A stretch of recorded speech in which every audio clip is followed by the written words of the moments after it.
There is fallout from U.S. involvement in an anti-drug operation south of the border. Mexican President Claudia Sheinbaum is considering sanctions against the government of Chihuahua. Sheinbaum says CIA agents participated in a drug lab operation without federal approval.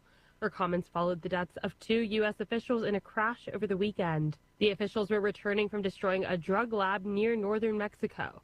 2 Mexican investigators also died in the crash. White House Press Secretary Caroline Leavitt offered pushback on Sheinbaum, saying that U.S. efforts to counter cartels in her country benefit both the U.S. and Mexico. Sheinbaum emphasized that U.S. agents shouldn't operate in Mexico without consent. I'm Haya Panjwani. The flow of Russian oil to Slovakia through a pipeline crossing Ukraine has resumed. Hungary and Slovakia have been locked in a feud with Ukraine since Russian oil deliveries were halted in January. News and analysis, townhall.com.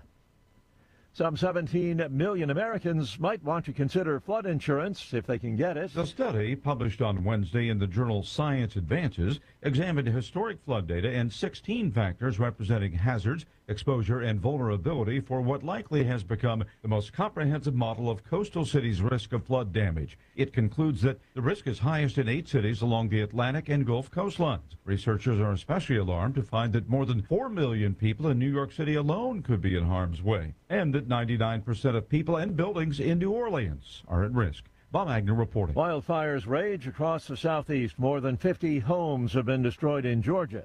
The fires have also forced evacuations. Some of the biggest blazes are along Georgia's coast and around Jacksonville, Florida. Drought and strong winds are fueling the fires. Georgia's 2 largest wildfires have charred more than 33 square miles. More on these stories at townhall.com. It's the Michael Patrick Leahy Show, broadcasting live from downtown Nashville. Now, here's Michael Patrick Leahy. Good morning. Welcome to the Michael Patrick Leahy Show. In studio, the original All-Star panelist, the one, the only Crom Carmichael. Greetings, kind sir. I think we should take this show on the road. Yes, we should. It's kind of funny. Especially your comment right before we started. It's time, Crom, for the Morning Rundown. Oh, goody. Which is brought to you every weekday at this time by our friends at the Glock Store, glockstore.com, located just a few miles from the airport, right here in Nashville, Tennessee. Crom, are you ready for the Morning Rundown? I am ready. Here we go. Here is the Morning Rundown for Thursday, April 23rd, 2026. Number 1, well, the Iran war continues. The ceasefire deadline has been extended temporarily. Iran responded with a generous attack on a couple of vessels and stopped them in the Straits of Hormuz. It's a little hard to kind of get all the details on this, but the blockade continues, and the hardliners keep being the hardliners, but the leadership in Iran is fractured. There's a report also that the Iranians have chosen not to execute those 8 girls they were going to execute for allegedly protesting. That's number 1. Number 2, on Tuesday, as we predicted, Crom, the voters in Virginia voted 51-49. That's what we said would happen. Either way, 51-49, to basically destroy fairness in elections there, to redistrict the congressional seats from 6-5 Democrat to 10-1. Now, a circuit court judge there has declared it unconstitutional and has not certifying it. Crom, you wanted to add. Was it unconstitutional, or I thought there was some other language in there? Unconstitutional according to the process outlined in the Virginia State Constitution. Okay. That's the argument. Okay. We'll see how that plays out. Former Attorney General Ken Cuccinelli thinks that that the Virginia Supreme Court will indeed finally rule it unconstitutional. I'm not so sanguine about it, but we'll see. Number 3, the Southern Poverty Law Center out of Montgomery, Alabama, which has apparently been in the business of manufacturing hate, not stopping hate, has been indicted on 11 counts of wire fraud and bank fraud for allegedly paying, according to a grand jury, paying individuals in a number of hate groups, a total of $3 million. The argument there is their purpose was to foster hate. And I think it's a pretty good case. So we'll see how that. There's lots of back and forth on that. Number 4, speaking of hate and defamation, more details coming out on the defamation case that Kash Patel filed against The Atlantic for that hit job, where they basically relied upon 24 anonymous sources and didn't verify the facts. I think that hit job, the timing of that hit job, has to do with the Southern Poverty Law Center announcement. That is building the edifice of logic, brick by brick, one brick at a time. Yes. Yeah, that would be logical. Also, just interestingly enough, as it turns out, Crom, I just saw this. The Atlantic did a hit job 1 week earlier on Harmeet Dillon. How about that? Yeah. It's what you call a pattern of behavior. Mm-hmm. So there we go on that. Well, more on that. And see, number 5 in the morning rundown, the Tennessee General Assembly is scheduled, I think, to end its session today. It could be tomorrow, but my insiders tell me that it's more likely to be today. Yesterday, they had just a whole flood of legislation that went through. One of the bills that passed, it was basically a pharmacy benefit management bill. It passed, 86-7 in the House, 29-6 in the Senate. And which direction does it hurt pharmacy benefit managers or help them? Oh, it hurts out-of-state pharmacy benefit managers like CVS. They had this big campaign to stop it. Right. But it was overwhelmingly passed. Good. However, it's not good. Would you like to know why? Okay. Because it's unconstitutional. Oh. It is a violation of the Dormant Commerce Clause, the non-existent Dormant Commerce Clause. But nonetheless. Well, that's your opinion. No, that's Clarence Thomas's opinion. Oh, you mean it's already been? It's a judge in Arkansas. Similar law was declared unconstitutional. Oh, okay. It's going to be litigated. Would you like to know what's going to happen? Pharmacy benefit managers are entities that need to be done away with. They do not serve a good purpose. They might have intended to serve a good purpose to begin with, but they are the primary reason that drug costs are so high. And yet, it is legal and part of federal law to be able to do that. Having said that, I don't disagree with your criticism of it, but the point is that would you like to know what's going to happen on that? Please. I think it's likely that after the I think it's likely, Crom, that this may not end up becoming law. We'll just leave it at that. Okay. And we'll go on to the next. So there you go, Crom. That is our, one last thing, number 6. The great reporter John McLaughlin, the pollster rather, John McLaughlin, will be with us in an hour or two. We're going to talk about a whole number of things. Okay. What's the public reaction to the war in Iran, for instance? Okay. And any number of other things. And then finally, the very last item on the morning rundown, the official guest host of the Michael Patrick Leahy Show, Aaron Gulbinson, is off to Washington, D.C. Permanently. Oh. And so there is a new Aaron Gulbinson. Okay. His name is Brian Floyd, and he'll be here every Thursday. Okay. Hour 3 of the program. Right. So there you go. That's the morning rundown. Crom, you know what's brought to you by? Brought to you by our friends at the Glock Store. And Crom, Lenny McGill, our friend there, founded the Glock Store, had the wisdom to found it 30-plus years ago in California, and also the wisdom to take it to Tennessee 6 years ago. And on May the 30th, we will have the 6th annual open house at the Glock Store. Saturday, May the 30th. I'm going to be there. And this is like a fantastic event because lots of great speeches on the Second Amendment, senators, congressmen, yours truly. You've spoken there too, I think, at times, Crom. And they have terrific raffles, probably the best raffle in the country. They gave away, I think, like $25,000 worth of stuff last year. And they gave away 3 Glocks, including a custom GS Glock that they gave away that's valued over $2,000. I think there'll be more. this year, even better.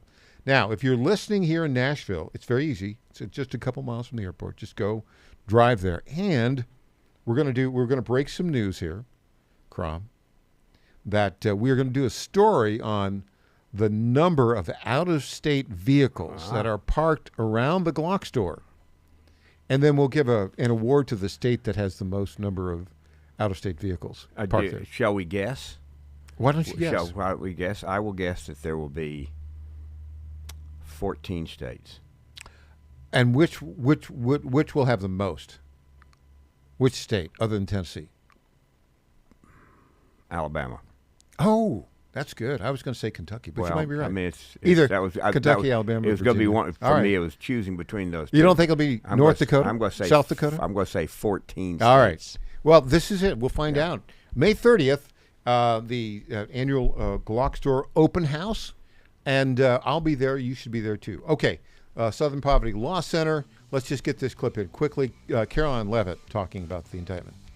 Nick, go ahead. Does the White House have a response to the DOJ's indictment of the SPLC, as well as the allegations that it was, donated funds were used to actually fund the very hate groups and racist groups that it denounced? Yeah, I saw the indictment yesterday. I saw the acting attorney general and FBI director do a press conference on it. It was quite shocking to me to learn of the egregious violations of the law the Southern Poverty Law Center was committing. And I think that's a story that should be on the front page of every newspaper in this. And it should be. It's not, but we're going to do our best to get it out there. We'll talk about it more when we come back with the original All-Star panelist, Crom Carmichael.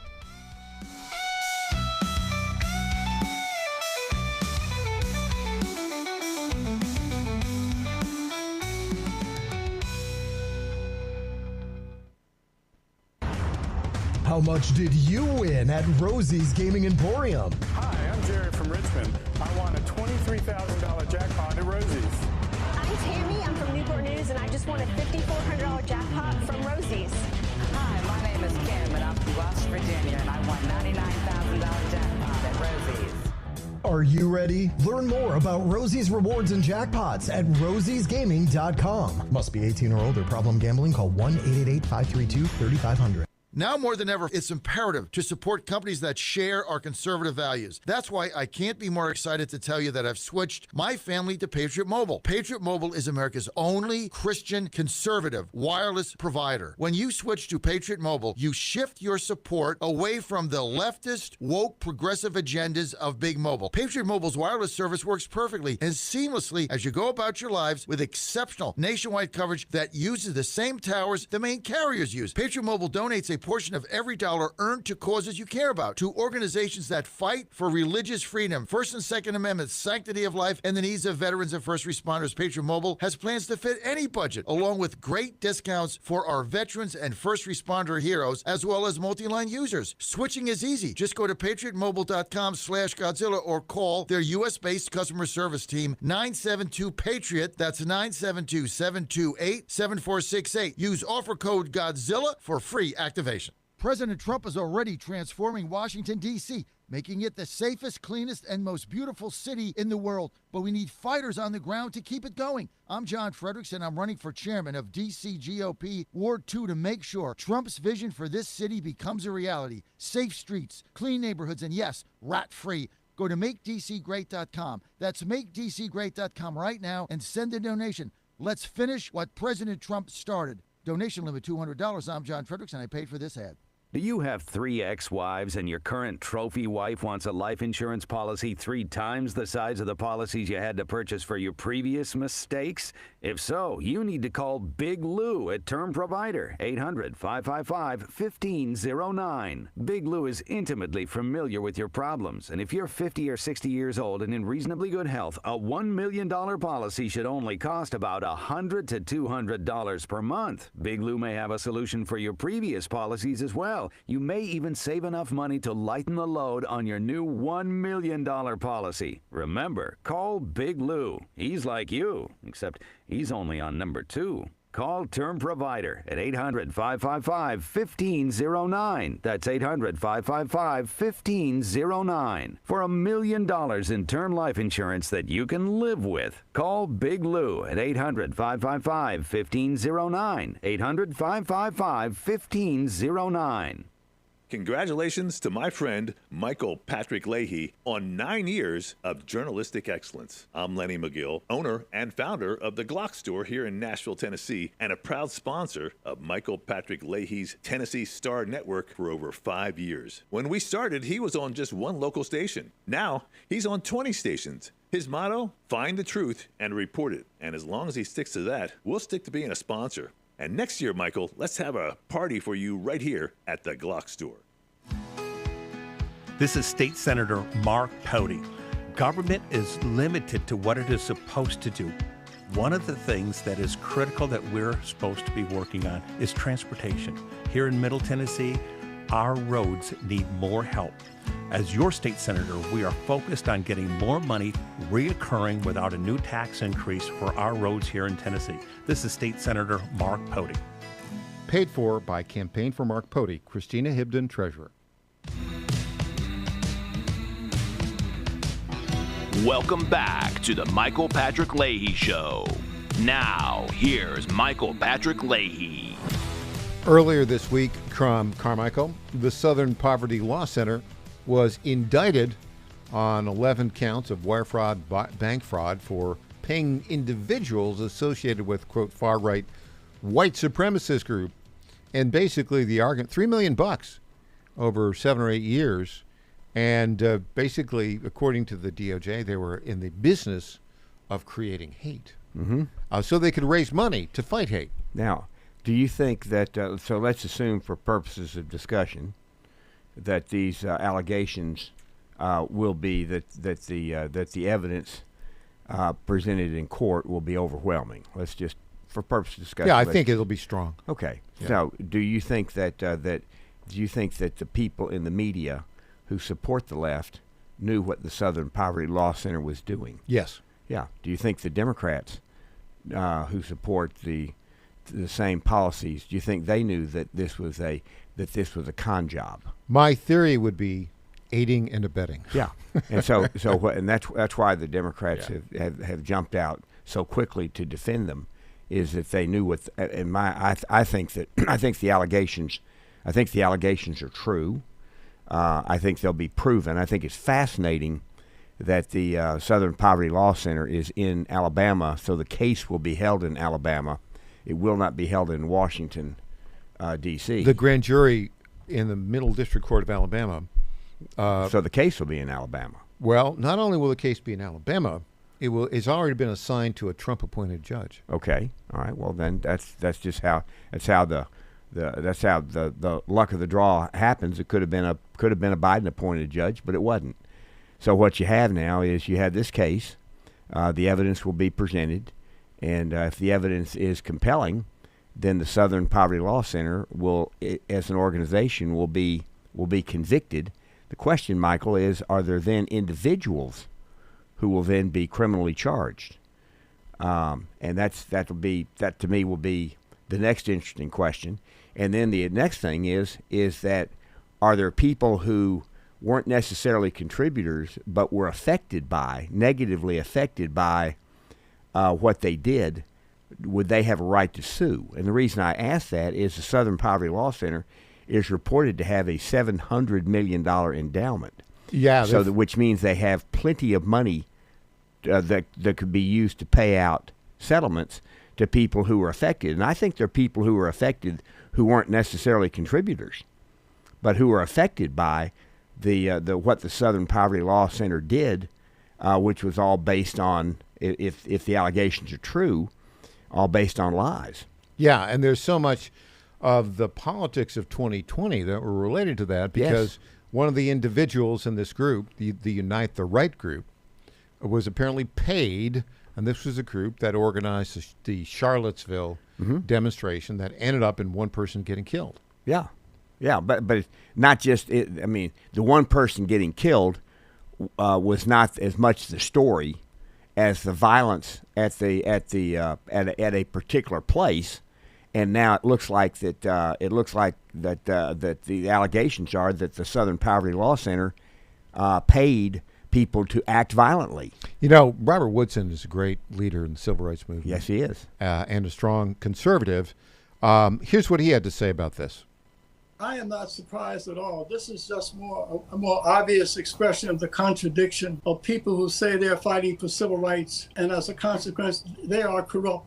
This is just the tip of the iceberg. There are people who are supposed to be fighting for civil rights. For example, over the past 50 years, we've spent about $25 trillion on programs of aid to poor, where 70% of it goes not to the poor, but to people like this. They ask which problems are fundable, not which ones are solvable. And so you get this kind of corruption that you're witnessing, but it's much more insidious than that.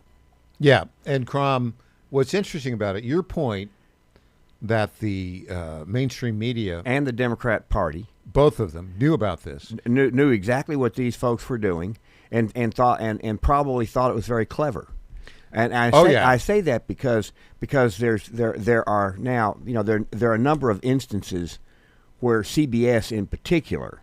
Now I take that back. All of them have been caught. Well, let me. Speaking of which, I think so. We've got this September 2022 interview with a director of the Southern Poverty Law Center. Oh, okay. And listen to what she, and I think it was it on CBS? Or it's on, back to your point, makes your point.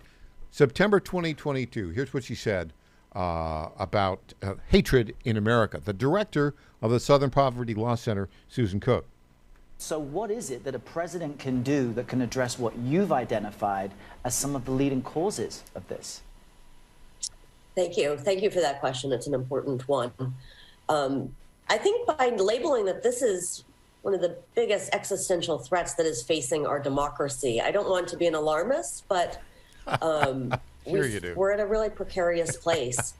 The trends that we're watching that are really troubling are that this has become mainstream. These extreme, hateful, anti-democratic beliefs are now thoroughly infecting the mainstream, in particular the Republican, and Biden has been very clear about separating out the MAGA American Republicans. Okay, Crom. That was on CBS. Yeah. 2.5 minutes. Yeah, now here's what we're saying. The reason I'm saying that I believe that the media, they all knew this was going on, is that, you know, we now know, we know that when Dan Rather got caught with his hand in the till, so to speak, it wasn't money, but it wasn't lying. Yeah, about George W. About Bush. George W. Bush. We know that. And then we know that George Stephanopoulos accused Trump of being convicted of rape. That was false. He did that. He did, I think, 3 times, and ABC ended up settling, having to pay money for that.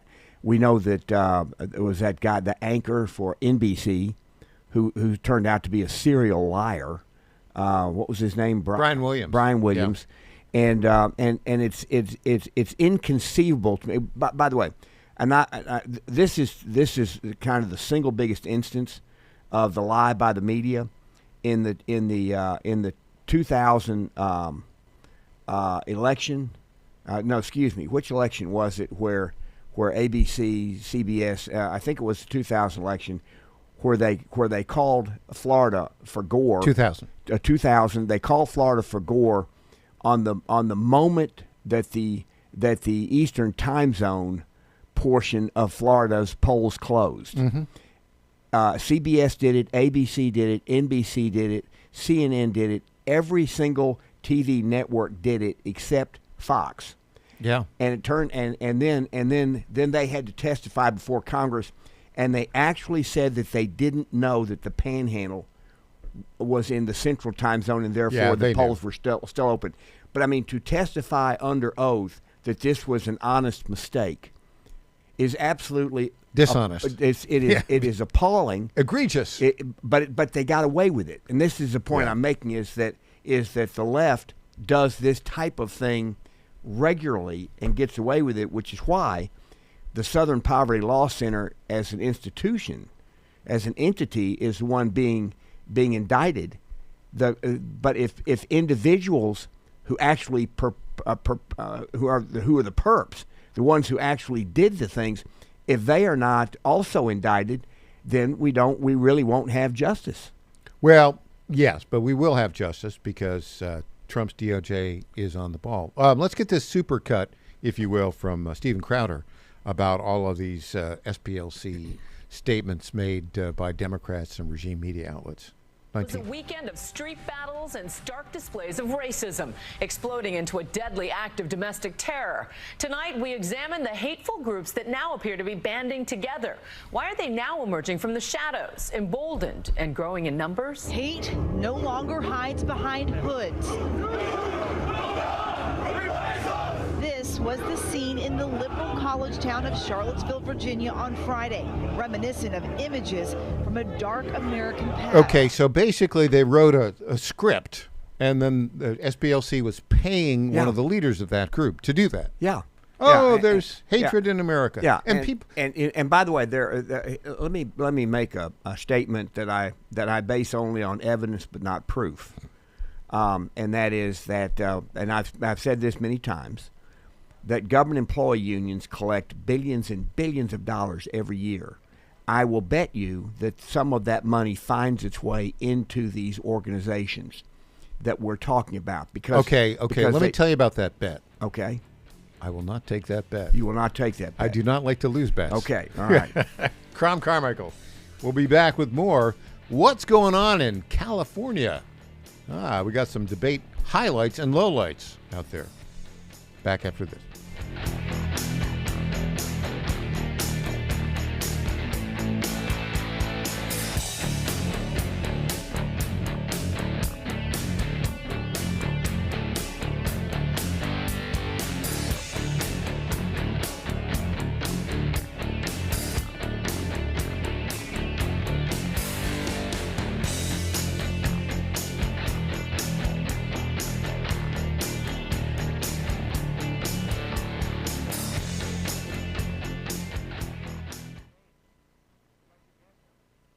For the first time ever, we're bringing you MyPillow mattresses and mattress toppers for as low as $99.98. Remember, sleep's all about temperature and pressure points. Whatever sleep needs you have, we have the right technology for you. Like our MyPillow mattress topper, our queen size has over 10,000 individual comfort supports to help relieve your pressure points. And how about our 3-inch Hybrid Plus mattress topper? It's infused with copper and silver to help your body get the restorative sleep it needs. And our MyPillow and Case Coil mattresses, I personally helped develop these mattresses to make sure they have everything needed to give us great sleep.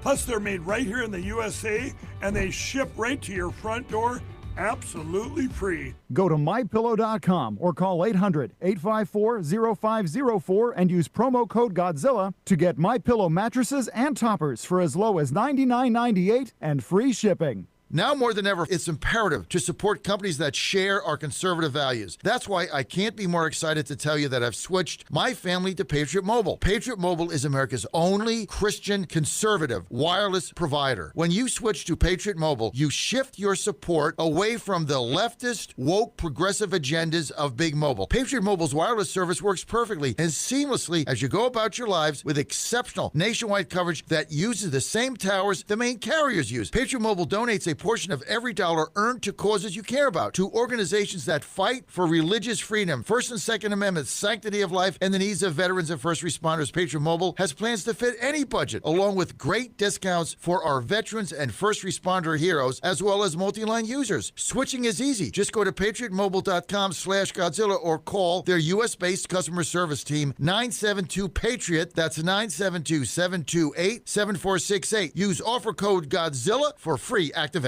1775 Coffee is giving away free starter kits. Try the dark or medium roast coffee with longevity blend, an infused blend with anti-aging supplements clinically proven to reduce biological age. When you purchase the first 2 bags, you'll receive a free 1775 starter kit, including a third 16-ounce bag of coffee, a matte black tumbler, a frother, a gold scoop, or a reusable K-cup filter. Just order now at 1775coffee.com/Godzilla and claim your free 1775 starter kit while supplies last.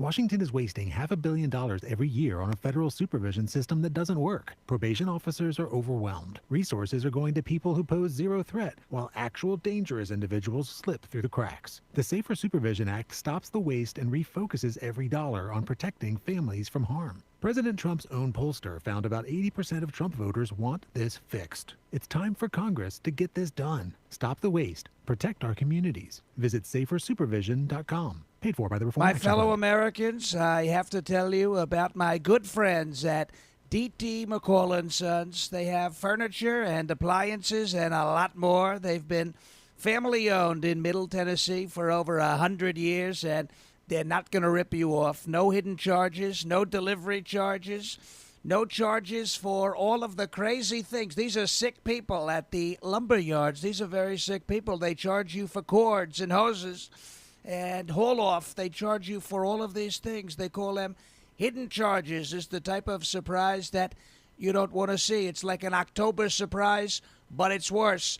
D.T. McCall & Sons, they're not going to do that. They're great people. They're going to give you a great deal with locations in Lebanon, Carthage, Lafayette, Cookeville, and Franklin. D.T. McCall & Sons will give you the deal of your life. Check them out today or go to dtmccalls.com. Impersonator not endorsed by Donald Trump. Welcome back to the Michael Patrick Leahy Show. Now, here's Michael Patrick Leahy. Carmichael. In my misbegotten youth, I spent some time in California. Oh. I did. I visited there. Yeah. I went to business school there. Uh-huh. Okay. And I lived there until started business school in 79. From 79 to 91, I lived 1 year in Texas in 84, but the other years I lived in Northern California. California in the 80s wasn't terrible. Well, in 88, I was the Get Out the Vote chairman for the George H.W. Bush campaign in Sonoma County, California. And he won the state of California in 1988. Remember that? He beat Dukakis. Yes. Well, beating Dukakis, as it turns out, was... Well, yeah, Dukakis, yeah. Dukakis would be too conservative for the current Democrat Party. You know what? That is a great point. He could That's not. why I made it. He could not. Yes, he could not. He could not possibly win. But you think that the Democrat nominee will be who? That's a. I won't even use it that way. We'll get to that in a bit. Oh, okay. All right. So everything politically, California is crazy right now, and which one of the reasons we left it in 91 to come to the greatest state in the union, Tennessee. Do you think it is dysfunctional? I mean, completely dysfunctional to the point of beyond repair. Yeah, that's fascinating. It's beyond, and part of it has to do with the number of illegal aliens that are there, and then the Democrat Party now controlling it entirely. The corrupt judiciary that just disbarred the great constitutional scholar, right? John Eastman, the governor, who's a crazy man, with good hair and no ideas. He's just a partisan. Yeah, he's a partisan. He is a partisan hack who does the will of the government employee unions and the super majority Democrat state legislature, which do exactly the same thing. Yeah, it's really bad. It's beyond bad, and but they keep doing stupid things. And there is now an election for a new governor. Yes. One of the stupid things they did there is they put together what's called a jungle primary for statewide offices. And now Louisiana has this, but Louisiana and now California are the only two states that do it. Okay. You do not run for a statewide office based upon your party affiliation. Right. They have a primary. And the top two vote getters in that primary qualify for the general election. Right. You have two Republicans now running for governor who are, in the top three in the polls. Right. Sheriff, I think the guy's name is Bianco from one of the counties, I think Riverside or San Bernardino County. And then Steve Helton, the naturalized American citizen born in England, who's a Fox News contributor, who's quite good, actually. And then on the Democrat side, Eric Swalwell has dropped out for obvious reasons.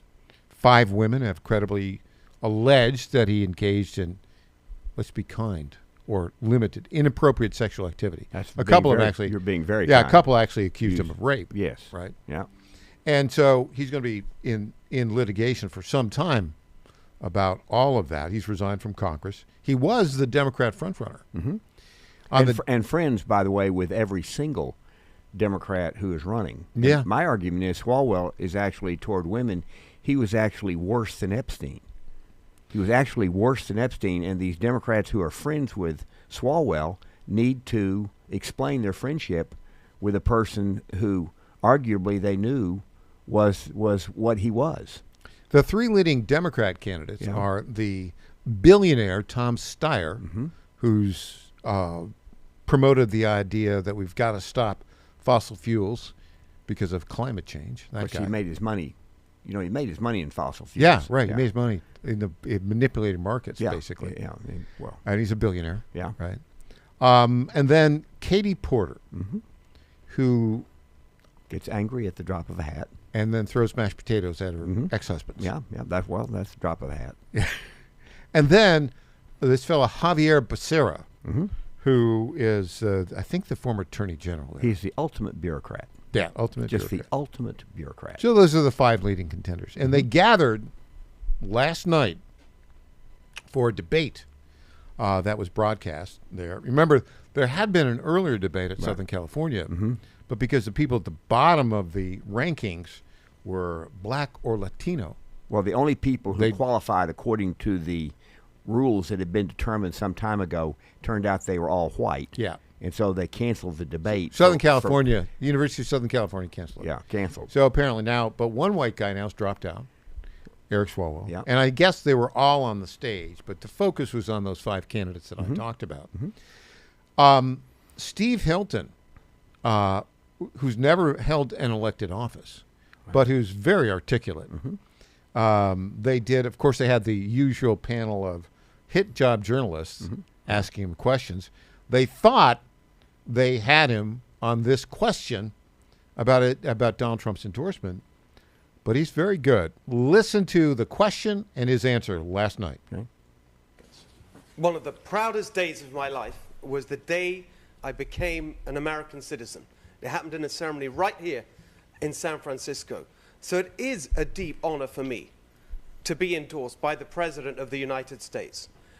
And here's the thing that's going to help every Californian when I'm governor, is that we will have a constructive relationship and partnership with the federal government, which would be the case, I would hope, for any party in that situation, so that we can make things better in California, work with the president and his administration to manage our forests better, to harvest the timber so we can build the single-family homes we need for young families, to work to increase California energy production as he wants to do, so we can lower gas prices, to fight the fraud in our government so we can cut spending and cut taxes, to work to enforce our immigration laws in all these areas and more. It will benefit every Californian to have a governor Mr. who Hilton. is a partner on these issues Mr. Hilton. with the president and Thank you his very team. much. Now, that is an excellent answer, isn't it? A gotcha. Yes. Yeah. The big bad Donald Trump Yeah. endorse you. Yeah. That's a great answer. Now, who do you think will be the Democrat nominee? Well, we've got to get some more responses before we get to that. Oh, okay. All right. Javier Becerra. Do you know that what they do in California and New York? They give commercial driver's license, truck driver license, to illegal aliens who can't speak English. I think he's backed by the trial lawyers. Yeah, could be. Yeah, well, the trial lawyers make a lot of money off of these wrecks. I'm not joking. I am not joking. The trial lawyers make. It's interesting. You have Morgan & Morgan, who holds themselves out as the greatest law firm in the country. If you're hit by a truck, and I would imagine if you're hit by a truck who's being driven by an illegal immigrant who can't speak English, that Morgan & Morgan goes after extra damages against those trucking companies for hiring somebody who is illegal to hire, by the way. Yeah. Federal law still prohibits the hiring of illegal immigrants. Well, let's listen to how every single Democrat answered this question the same way. Basically, they were asked, if you were governor, would you enforce federal law and not allow those who cannot speak English to get commercial driver's licenses as truck drivers? Here is Javier Becerra's answer to that. Should the CHP be giving English proficiency tests to truck drivers? And if not, would you as governor push back against the Trump administration on this policy? You have 60 seconds. I would definitely push back on the Trump administration on, again, a reckless policy. I would make sure that that officer understands that he cannot discriminate against any driver without having a basis to do so. I understood a little bit of what that individual was trying to say. I couldn't see the signs, but it certainly sounded like he was trying to describe what that particular sign was trying to represent. And so we have to be very careful that we're not profiling consumers in California, drivers in California. This guy's a complete idiot. That's what I say. He's a bureaucrat. Yeah. He's a bureaucrat, but his choice of words I thought was kind of amusing, reckless. It's reckless about the question about car wreck. These trucks are there are a lot of people have been killed. Yeah. And he does not care. I mean, what I'm saying is he is the ultimate. He is like every single one of the Democrats running. So let's continue on because I still am anxious to hear your answer for who you think will be the nominee. Here's what I think is going to happen. Okay. I think in the primary, this is my best guess. Okay. We've got John McLaughlin, by the way, the president's pollster. In our Okay. next hour, maybe we'll ask him this question. All right. I think right now the polls are showing that the billionaire hypocrite, the Democrat Tom Steyer, is like 1-2 with Steve Hilton. Okay. I think those are the two that will win the primary. Now, the if you're Steve Hilton, and you are one of the two finalists, right, and a Democrat is the other finalist, which Democrat would you like to run against? Steyer is probably the one who is the least or the hardest to criticize because he's got so much money. Well, if I'm Steve Hilton. Well, you have something in common with him. Well, yes, neither of us have hair. Ha ha ha ha ha. If I'm Steve Hilton, you look like him. I would want to run against Steyer. You would? Yes, and the reason is, how many Californians? Don't you think there are a lot of Californians who are Democrats who simply would have a difficult time bringing themselves to vote for a billionaire, a white billionaire, a white billionaire? I Yeah. mean, he is Okay. he is everything that the Democrat Party says is wrong with America. I mean, literally everything. He is white. He is male. He is therefore toxic. He is a billionaire. But he's virtue signaling on climate change. I'm saying it's going to be interesting to me because unlike Illinois. There are people who are true believers in California who vote for Democrats who I just think that voting for Steyer will be difficult for them. So it'll be 1-2 Steyer Hilton. Okay. They'll be in the general election. The general election will be 60-40. Now Steyer. And the reason that's my guess, because and the Democrats must beat Hilton. They must beat Hilton because if they don't, he will expose, as governor, he can expose the fraud. When we come back, speaking of fraud, let's talk about the Virginia referendum to redesign the congressional districts there. Back with Crom Carmichael after this.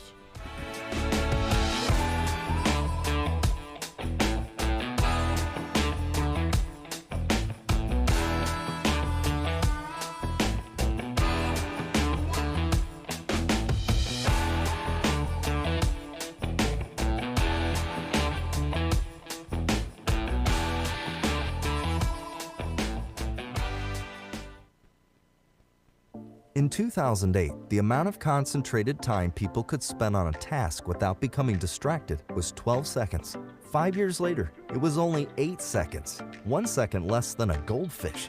If you're often distracted or have trouble recalling information, you're likely to fall behind in the demanding, fast-paced 21st century. In other words, brain performance is more critical now than ever. Boost your brain power with Healthy Cells Focus Plus Recall.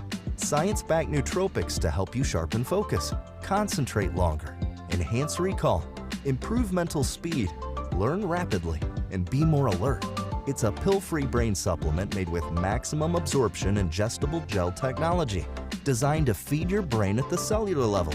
Take it for a test drive. Go to healthycell.com and use code GODZILLA for 20% off your first order of Focus Plus Recall. That's healthycell.com, code GODZILLA for 20% off. What if those who were once called conspiracy theorists turn out to be right again? A new study by Korean doctors claimed that COVID vaccines raise the risk of 6 cancers, including lung, breast, and prostate. Researchers analyzed health records from more than 8.4 million adults between 2021 and 2023, and their findings were published in Biomarker Research, a respected scientific journal. Critics dismiss it, but the data raises concern that spike protein exposure may be tied to long-term health risks. And Dr. Peter McCullough has been aware of this since 2020, which is why he collaborated with the wellness company to create Ultimate Spike Detox, designed to help your body clear spike proteins, reduce inflammation, and support heart health. With natural ingredients like nattokinase, dandelion root, and bromelain, it is your daily proactive defense from a man-made virus. Don't wait until symptoms strike or something unexpected happens. Experience the only formula approved and used by Dr. McCullough, one of the top doctors who risked it all. Go to twc.health/Godzilla. That's twc.health/Godzilla and use promo code Godzilla to get 10% off plus free shipping. Now more than ever, it's imperative to support companies that share our conservative values. That's why I can't be more excited to tell you that I've switched my family to Patriot Mobile. Patriot Mobile is America's only Christian conservative wireless provider. When you switch to Patriot Mobile, you shift your support away from the leftist, woke, progressive agendas of Big Mobile. Patriot service works perfectly and seamlessly as you go about your lives with exceptional nationwide coverage that uses the same towers the main carriers use. Patriot Mobile donates a portion of every dollar earned to causes you care about, to organizations that fight for religious freedom, First and Second Amendments, sanctity of life, and the needs of veterans and first responders. Patriot Mobile has plans to fit any budget, along with great discounts for our veterans and first responder heroes, as well as multi-line users. Switching is easy. Just go to patriotmobile.com/Godzilla or call their U.S.-based customer service team, 972-PATRIOT. That's 972-728-7468. Use offer code Godzilla for free activation. Congratulations to my friend Michael Patrick Leahy on 9 years of journalistic excellence. I'm Lenny McGill, owner and founder of the Glock Store here in Nashville, Tennessee, and a proud sponsor of Michael Patrick Leahy's Tennessee Star Network for over 5 years. When we started, he was on just one local station. Now, he's on 20 stations. His motto, find the truth and report it. And as long as he sticks to that, we'll stick to being a sponsor. And next year, Michael, let's have a party for you right here at the Glock Store. This is State Senator Mark Pouty. Government is limited to what it is supposed to do. One of the things that is critical that we're supposed to be working on is transportation. Here in Middle Tennessee, our roads need more help.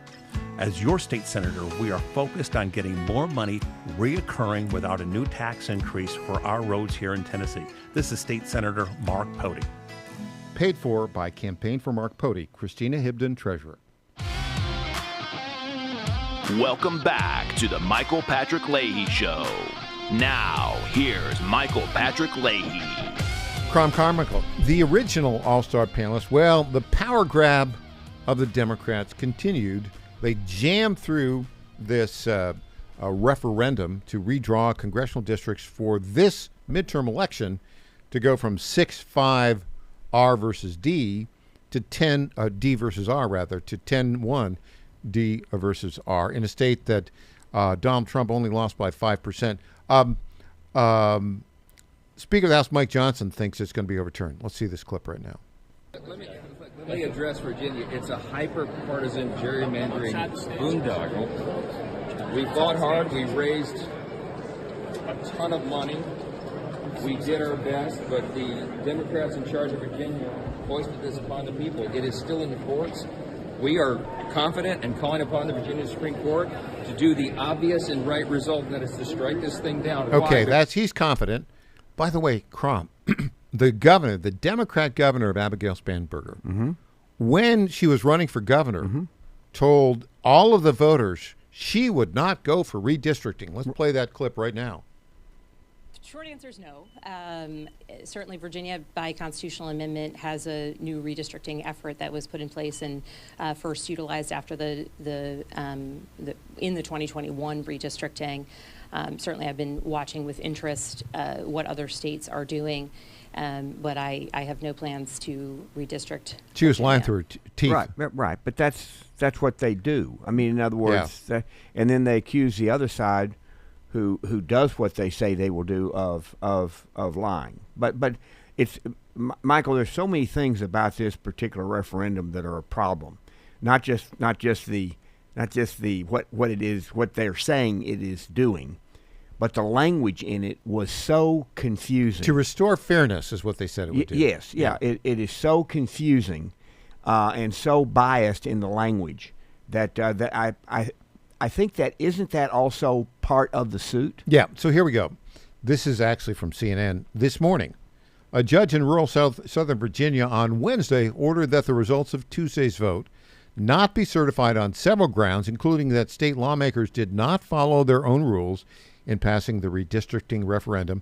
Tazewell County Circuit Court Judge Jack Hurley also called the ballot language put to voters, quote, flagrantly misleading. He borrows state officials from modifying election districts or proceedings with the new maps. Yeah, and if and I'm going to say this, Michael, and one of our future, when I'm on as your guest, I want to talk about the importance of language. This is a great example of where language is being used to just try to confuse people to bring about a particular result. Mm-hmm. The language on birthright citizenship and the way the left is trying to portray that is also an abuse of language and an abuse of history. But and this is these are institutional problems that we have as a country. Is when one political party has decided that the use of language needs to that words mean only what they want them to mean, and that trying to trick voters is a legitimate form of, or actually tricking voters is a legitimate form of politics. State Attorney General in Virginia, Jay Jones. He's the guy who said he wanted to kill the Speaker of the House, who was a Republican, right? In Virginia, and got elected. Wasn't it also his family? Yeah, and his family and his children. I mean, wasn't it his children too? Yeah. This guy said his office intends to immediately appeal the judge's Wednesday ruling. Okay, well, you would expect that's not unusual. But can I ask you the bigger question? Sure. How can we have a united country when the Democrat Party and its leadership is so vile and hateful and dishonest? Well, you ultimately can't. And these next two elections, I've got friends who are Democrats. They're not crazy people, but they are. But so I asked them. I said, if the Democrats control the presidency, the Senate, and the House, would you favor them doing these four things: eliminating the filibuster, increasing the Supreme Court by 6 justices, adding 2 states, and passing federal law that is then supported by a new Supreme Court that says that voters do not have to have voter ID to vote? Would you favor those 4 things? And they say, of course not. Those would be terrible. And I said, well, you remain a Democrat if the Democrats do those 4 things. And they can't answer the question. Yeah.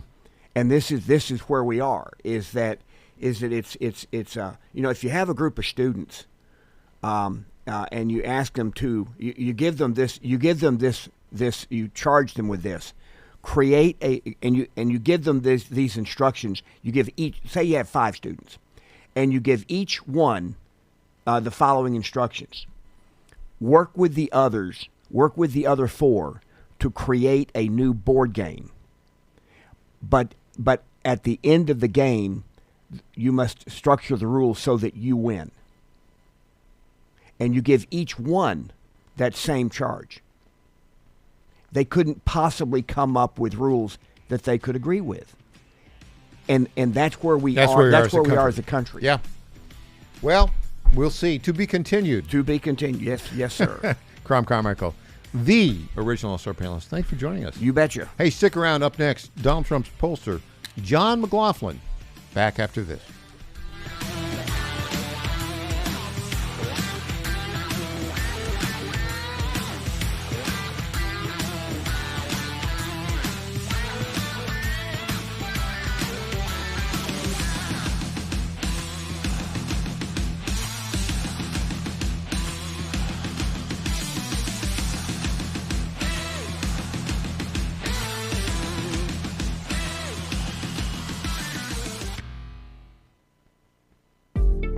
Is a record player the best way to listen to music? Of course not. So why are you still taking vitamins in pill form that haven't been upgraded since the 1930s? Even if you don't have trouble swallowing, most vitamins in pill form can't be absorbed very well. It's time to upgrade to the pill-free future of vitamins. Advanced nutrition company, Healthy Cell, created a patent-pending ingestible gel that is clinically proven to have 265% the absorption rate of tablets. These physician-formulated supplements come in a small gel pack. You tear off the top and shoot it down. You can also mix it in water. They taste great, they're convenient on the go, and they're more natural too, without chemical binders, fillers, and coatings. Go to healthycell.com and use code GODZILLA for 20% off your first order of any product. That's healthycell.com. HEALTHYCELL.com. The Cats and Cosby Show. It's the top news of the day. This show knows things before anybody else is transmitting it. I said 5 minutes after we make a deal, the price of crude oils can go down $20 a barrel. Well, it went down $20 a barrel today. It did. 15 days from now, and if it looks like we have a good deal, it'll go down another $25 a barrel. Cats and Cosby, 5 Eastern, 4 Central on the John Fredericks Media Network. And that's a good sign for us, obviously, and for the free world. John Fredericks loves his radio and TV audience, but did you know how to follow the Godzilla of Truth wherever you go? Download the John Fredericks Radio Show app to listen live nationwide. For the daily chit-chat, Trucking the Truth, download the Getter app and join the morning fun on Getter Live from 6 to 10 a.m. Follow John Fredericks on Getter, Truth Social, or Twitter at JF Radio Show. WJFN, Goochland, Bonaire, Chester, 100.5, 107.7, 92.7 FM, AM 820, and WJFB, Portsmouth, AM 1650. This hour from Town Hall, I'm Rick Thomason. President Trump is out with a new warning about the Strait of Hormuz. In a statement posted on his social media site, the president ordered the U.S. military to shoot and kill Iranian small boats that are choking the Strait of Hormuz. He said there is to be no hesitation. The president also said the military is intensifying its mine-clearing efforts in the critical waterway. And the strait, he said, will remain under U.S. control until Iran is able to make a deal. Greg Clugston, Washington. Israeli and Lebanese officials meet today in Washington looking to extend a fragile 10-day ceasefire that began last week. Following months of delay, the European Union has approved a $106 billion loan for Ukraine. The package will help Ukraine reach its economic and military needs for the next 2 years. The decision came after Russian oil began flowing again through a key pipeline in Hungary and Slovakia. The EU also approved new sanctions against Russia over its war on Ukraine. Both Hungary and Slovakia had previously blocked approval of the loan and sanctions because of a feud with Ukraine over halted Russian oil deliveries. Ukrainian officials blamed Russia, saying it had damaged the pipeline with drone attacks. Ukraine desperately needs the €90 billion loan package to support its war-ravaged economy. I'm Karen Shamas. Virginia's new Democrat-friendly congressional map has been ruled unconstitutional by a circuit court. An injunction blocks the map from being certified and taking effect. An appeal to the Virginia Supreme Court is expected.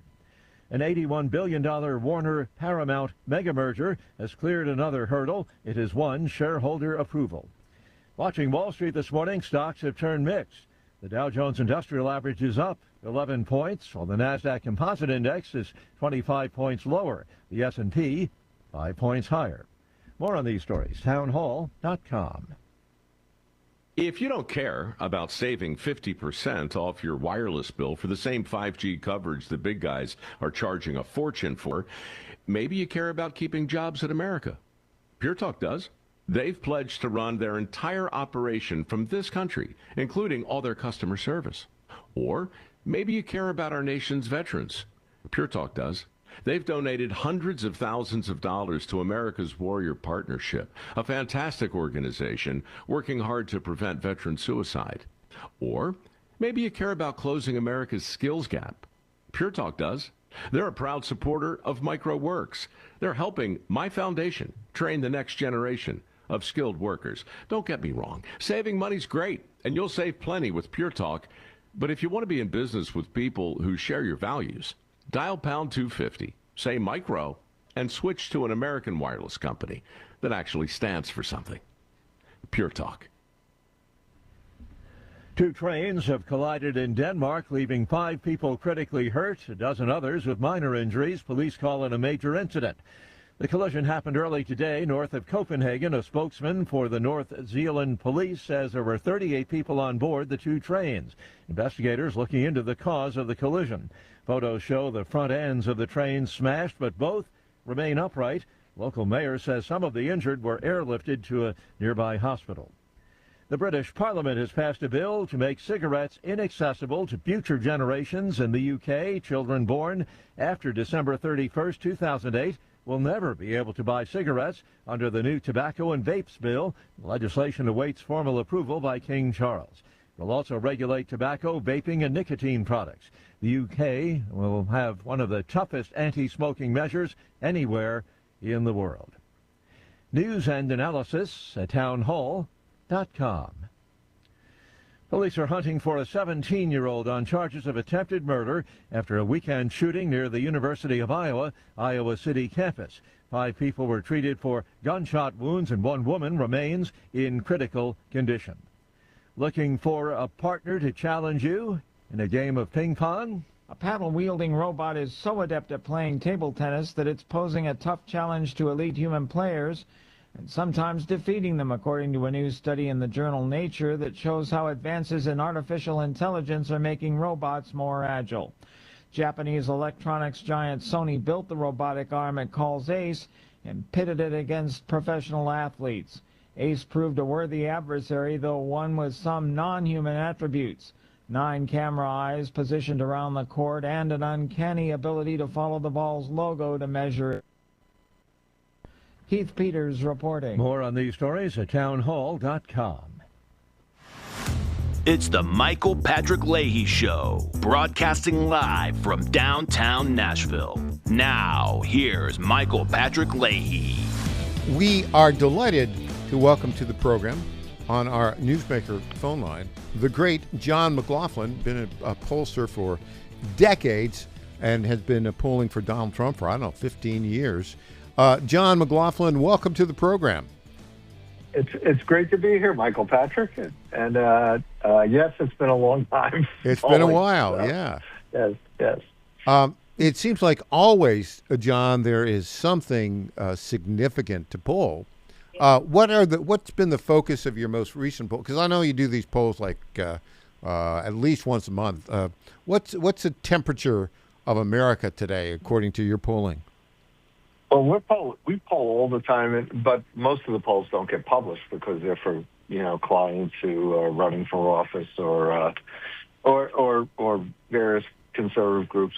But if you go to our website, McLaughlinOnline.com, you will find that we put up a poll that was completed on April 15th, and it was a national poll of likely voters who are going to vote this November. And what seems to have made the most news is that unlike the media polls that often underpoll Republicans, or they do adults, not registered voters, not likely voters, but they poll maybe illegal immigrants, I don't know. But they fill it full of people that didn't vote for President Trump. So the types of polls don't have the right proportion of Trump voters. So they'll have like the Economist YouGov poll will have 35-36% Trump 2024 voters. We got 50% in the election. This poll that we have, we've modeled it after the last national election, and when we ask people if they support military action to stop Iran from getting nuclear weapons, 52% to 40%, the majority of Americans do. And nobody likes war. So nobody likes the fact that we've had to go in and intervene there. But when you tell them about Iran and, was this warranted and justified, they agree 59-32. Now that we're there trying to stop Iran from getting nuclear weapons, do you agree that we need to finish the job? 60% of all Americans agree, 30 disagree. No one, as I said, no one likes war, and his base is rock solid in this because he ran on stopping Iran from getting nuclear weapons in 2016 and certainly in 2020 and as well as in 2024. And his base is rock solid in support of this. And at the same time, what was interesting, we asked people if they watched President Trump's April 1st address to the nation. And 32% said they did. 47% said they only saw news reports. 32% that did, 6 out of 10, said that he's doing this to stop Iran from getting nuclear weapons. If you only saw the news reports, you were split in support of this because 47 to 46, because they think this is about regime change or taking the oil, but not about the nuclear weapons. So the legacy liberal media in the country is not focusing on the real reason why we're doing this, because in the same poll, we asked them, if Iran were to get nuclear weapons, do you think they would use it against the United States and our allies? And 61 to 20, the majority of Americans think that. So you'll see lots of stories about this that don't mention the reason why Trump's doing this. And you've seen stories recently where the media basically takes Iranian propaganda, like Senator Chris Murphy did. He retweeted something about 26 ships going through the Strait of Hormuz. Definitely not true. But they're repeating Iranian state media propaganda because they're so deranged about President Trump that they want our country to lose. And it's, we've got brave men and women over there. Our military is fantastic. What they've done to stop the Iranian nuclear program, what they've done to basically bring Iran to the point where their whole government should collapse. Or make a deal. President Trump is like, just make a deal that you can't have nuclear weapons, and everything will be fine. And they can't do that. We're dealing with terrorists, and that's what's gotten the most news out of the last national poll. Yeah, that is not surprising to me because you and I have suffered through the legacy liberal media for a long time, and with the election of Donald Trump in 2016, and then his contested battle in 2020, but then his election in 2024, a lot of people said, well, there we go. That will show the liberal legacy media. And although their sway is not what it used to be, they seem, John McLaughlin, to me, to keep pounding anti-Trump messaging. Your thoughts on that, John McLaughlin? Oh, absolutely. It's all about the midterms, because in the same poll that we published, President Trump has a 49% job approval, 46% disapprove, and most of it is because they approve his policies. But the media, in the same poll, what the media is happy about is the Democrats are winning the midterm generic vote for Congress by 4 points. And that's where our poll aligns with a lot of these other media polls, where right now, if an election was held for Congress, we wouldn't be successful. And there's a gap between President Trump's approval and the Republican, the vote for Republicans for Congress. And the reason is it's simple. I mean, you see things like the Save America Act, which would require that only U.S. citizens can vote in our elections. And our last month's poll said 84 to 13. Most voters overwhelmingly agree with that. Or that you have to have photo ID to go vote, whether it's early absentee, whether it's in person on election day.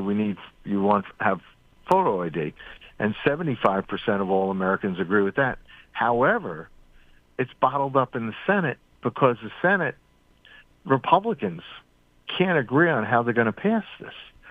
And so if Donald Trump is for all these popular issues that he outlined in his State of the Union, and the Republicans can't get it done, Trump voters will stay home in November, which will be a disaster because President Trump got 77 million votes out of 156 million, and midterm elections are lower turnout affairs, where in 2018 you had 118 million voters come out, and in 2022 you had 112 million voters come out. So if the anti-Trump Harris voters are coming out heavier on November like they did in Virginia, New Jersey last year, and various special elections, congressional elections, state legislative elections, it'll be a disaster. And I mean, the tough part for the Republicans is they got a message from Virginia voters where they lost a close referendum on whether Spanberger, the unpopular governor who wants to tax and create a sanctuary state in Virginia, she was able to eke out a yes vote on a referendum 51-49, which will reduce the number of members of Congress that are Republicans in Virginia from 5 to 1. So by absolute ruthless partisan gerrymander. And although there's a possibility the Virginia Supreme Court might throw that out as unconstitutional. I say possibility, right? Because my sense is it's a less than 50-50 on that. John, if you could stick around. Okay. You talked about midterms. You said the generic polls, which some of your polling seems consistent with, show the Democrats with a 4-point advantage. What does that mean, and what can change that between now and November? Back with John McLaughlin after this.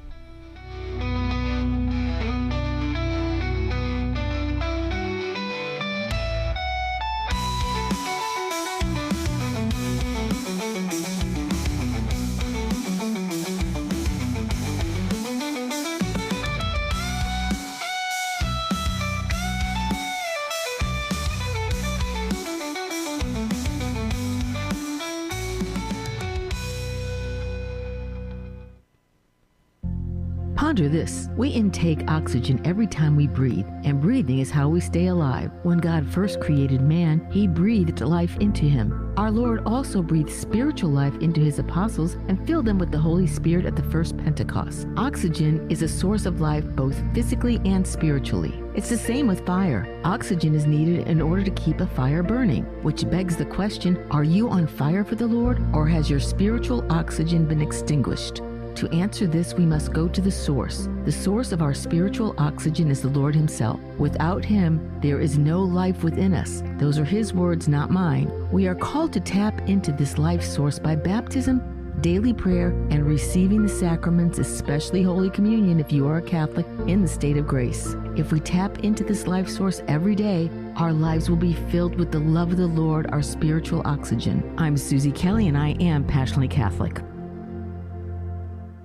Hey folks, Al Green here for SatPhone. When you're on the go, you want to know you're connected. If it's a family vacation or an off-the-grid escape to a remote destination, having reliable communication helps you feel safe and secure. You can't afford to find yourself in a dead zone. That's why you need SatPhone. SatPhones are reliable, durable, and give you global coverage. If you can get outside, you can get in touch. It's that simple. Make calls from your SatPhone to any regular cell phone in the United States. The phones are $1,500 value, but you can get yours free. Just sign up for a 15-month plan, $94.95 a month. Get 150 minutes monthly that roll to the next month. Go 3 months without using them, that's fine. Yes, 3 months, 450 minutes, all yours. Visit SAT123.com or call 855-980-5830. SAT123.com, 855-980-5830. Get surety and security with your SatPhone. Call now. Washington is wasting $500 million every year on a federal supervision system that doesn't work. Probation officers are overwhelmed. Resources are going to people who pose zero threat, while actual dangerous individuals slip through the cracks. The Safer Supervision Act stops the waste and refocuses every dollar on protecting families from harm. President Trump's own pollster found about 80% of Trump voters want this fixed. It's time for Congress to get this done. Stop the waste. Protect our communities. Visit safersupervision.com. Paid for by the Reform Action Fund. President Trump is already transforming Washington, D.C., making it the safest, cleanest, and most beautiful city in the world. But we need fighters on the ground to keep it going. I'm John Fredericks, and I'm running for chairman of D.C. GOP Ward 2 to make sure Trump's vision for this city becomes a reality. Safe streets, clean neighborhoods, and yes, rat-free. Go to MakeDCGreat.com. That's MakeDCGreat.com right now and send a donation. Let's finish what President Trump started. Donation limit $200. I'm John Fredericks, and I paid for this ad. Welcome back to the Michael Patrick Leahy Show. Now, here's Michael Patrick Leahy. And welcome back on our newsmaker line right now, the great pollster, John McLaughlin. Okay, John, here's the big question for you. Now, when I was the polling editor at Breitbart News, we would look at these generic ballots.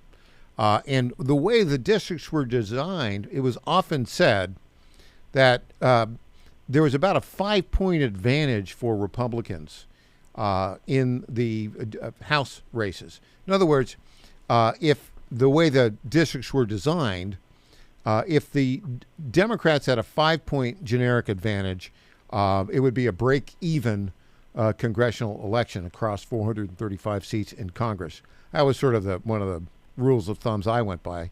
But now redistricting has changed a lot of that.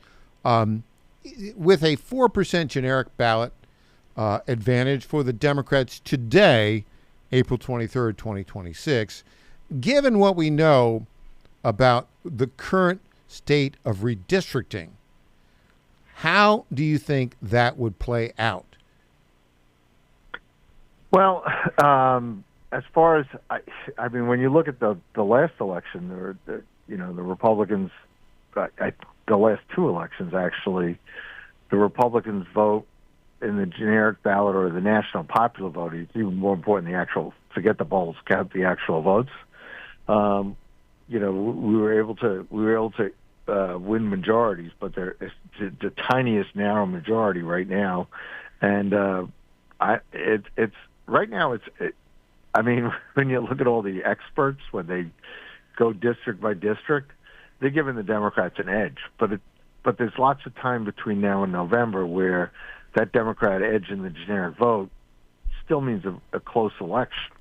That's why the other part is a lot of these polls that are trying to sandbag us from the liberal media, they're giving the Democrats double-digit leads because that's what they really want to see to erase. Because your point is the Democrats will rack up a lot of votes in like city congressional districts in San Francisco, Los Angeles congressional districts, but in places where Republicans have advantages, it's usually a closer. It's like a closer election where we don't win by the kinds of landslides they win by because we tend to come from more competitive districts. However, but the key thing for November is there's lots of issues that the Republicans need to have a direct contrast with the Democrats on, particularly on economic issues. Because while the president is about national security, members of Congress, usually it's domestic issues, meaning the economy. So when we asked people in this last national poll what their most important issue was, 45% were saying economic issues. Within that, 23% are still saying cost of living inflation. So 80% of the voters are still saying they've been negatively impacted by inflation. They still haven't recovered from the negative impacts of the 4 years of Biden inflation. And Republicans, the only way you get out of it is growth. So we dodged a bullet last year when Trump passed his tax cuts again, because if they didn't pass, we would have had tax hikes. And every Democrat in the House and Senate voted against the Trump tax cuts, which would have instead automatically, if it didn't pass, you would have had a $2,000 tax increase for every American. So we dodged that bullet. You got very popular no tax on tips, no tax on overtime, tax credits for senior citizens. So most people got refunds this past spring when they filed their taxes. However, we've seen that the media, doesn't want the economy to grow, so they, so when you ask people, do they support or oppose the Trump tax cuts? It's only 45 to 40 that they support it, because we haven't drawn a contrast with the Democrats. Secondly, if they're told what's going on in the economy, that it's actually growing, that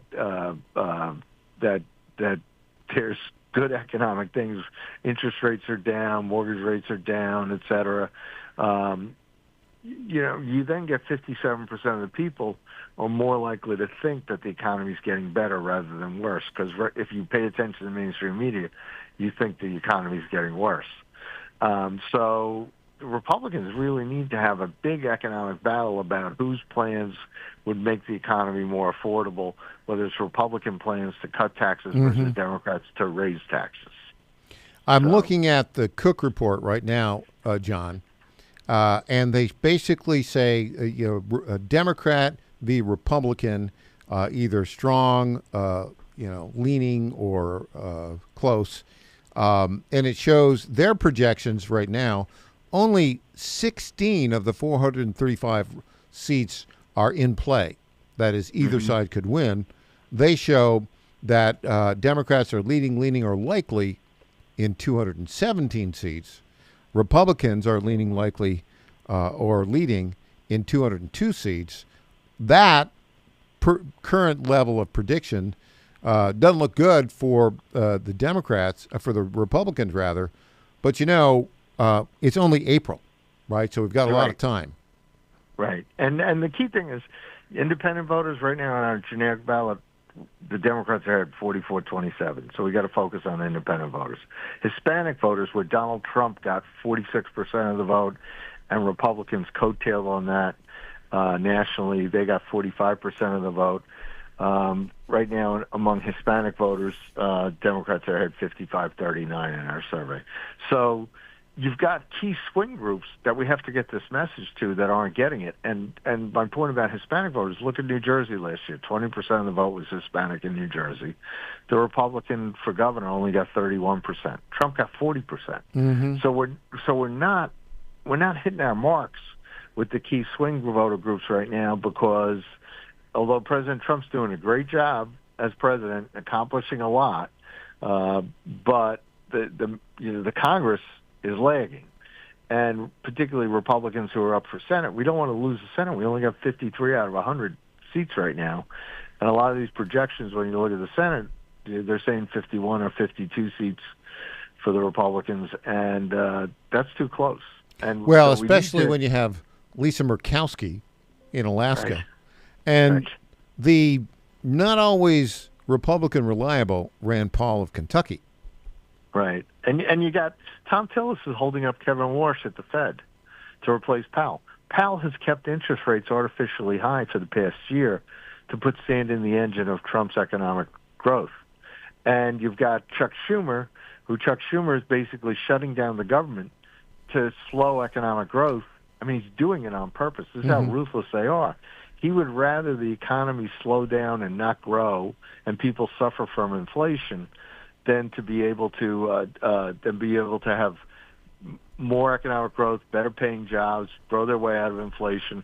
He's playing for control. He wants to win the Senate in November by flattening the economy. And that's how ruthless the Democrats are, and that's the game they're playing. And, we ought to call them out on it, and we ought to have if the economy's not growing fast enough, the Republicans ought to figure out how to have another Reconciliation Act with a growth package in it.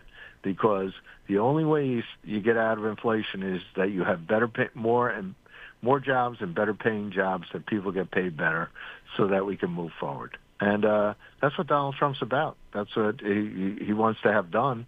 But Republicans in the Senate and the House need to get their act together. Otherwise, they'll pay a price in November, and we'll all pay a price for that.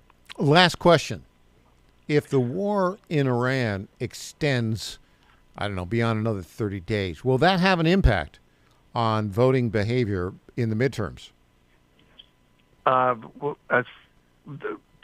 Americans want to get that war over, but you can't get, it depends. And it depends upon if Americans perceive that what this is about is about stopping Iran from getting nuclear weapons.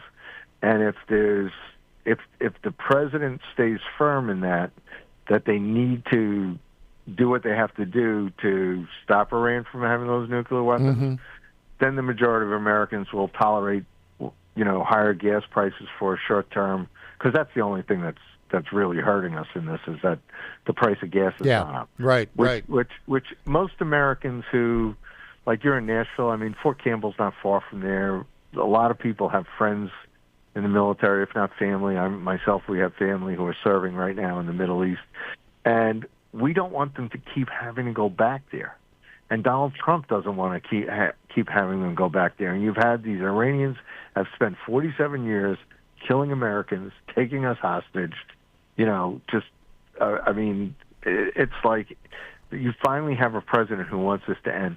So people are willing in the short term to pay higher gas prices. And, they fully back their military, because we have what Donald Trump has proven is we have the best military in the world. And God bless them, because they're doing such a great job right now. And they're willing to endure the sacrifices that they're going through right now. And hopefully this ends as soon as possible, that the Iranians come to their senses.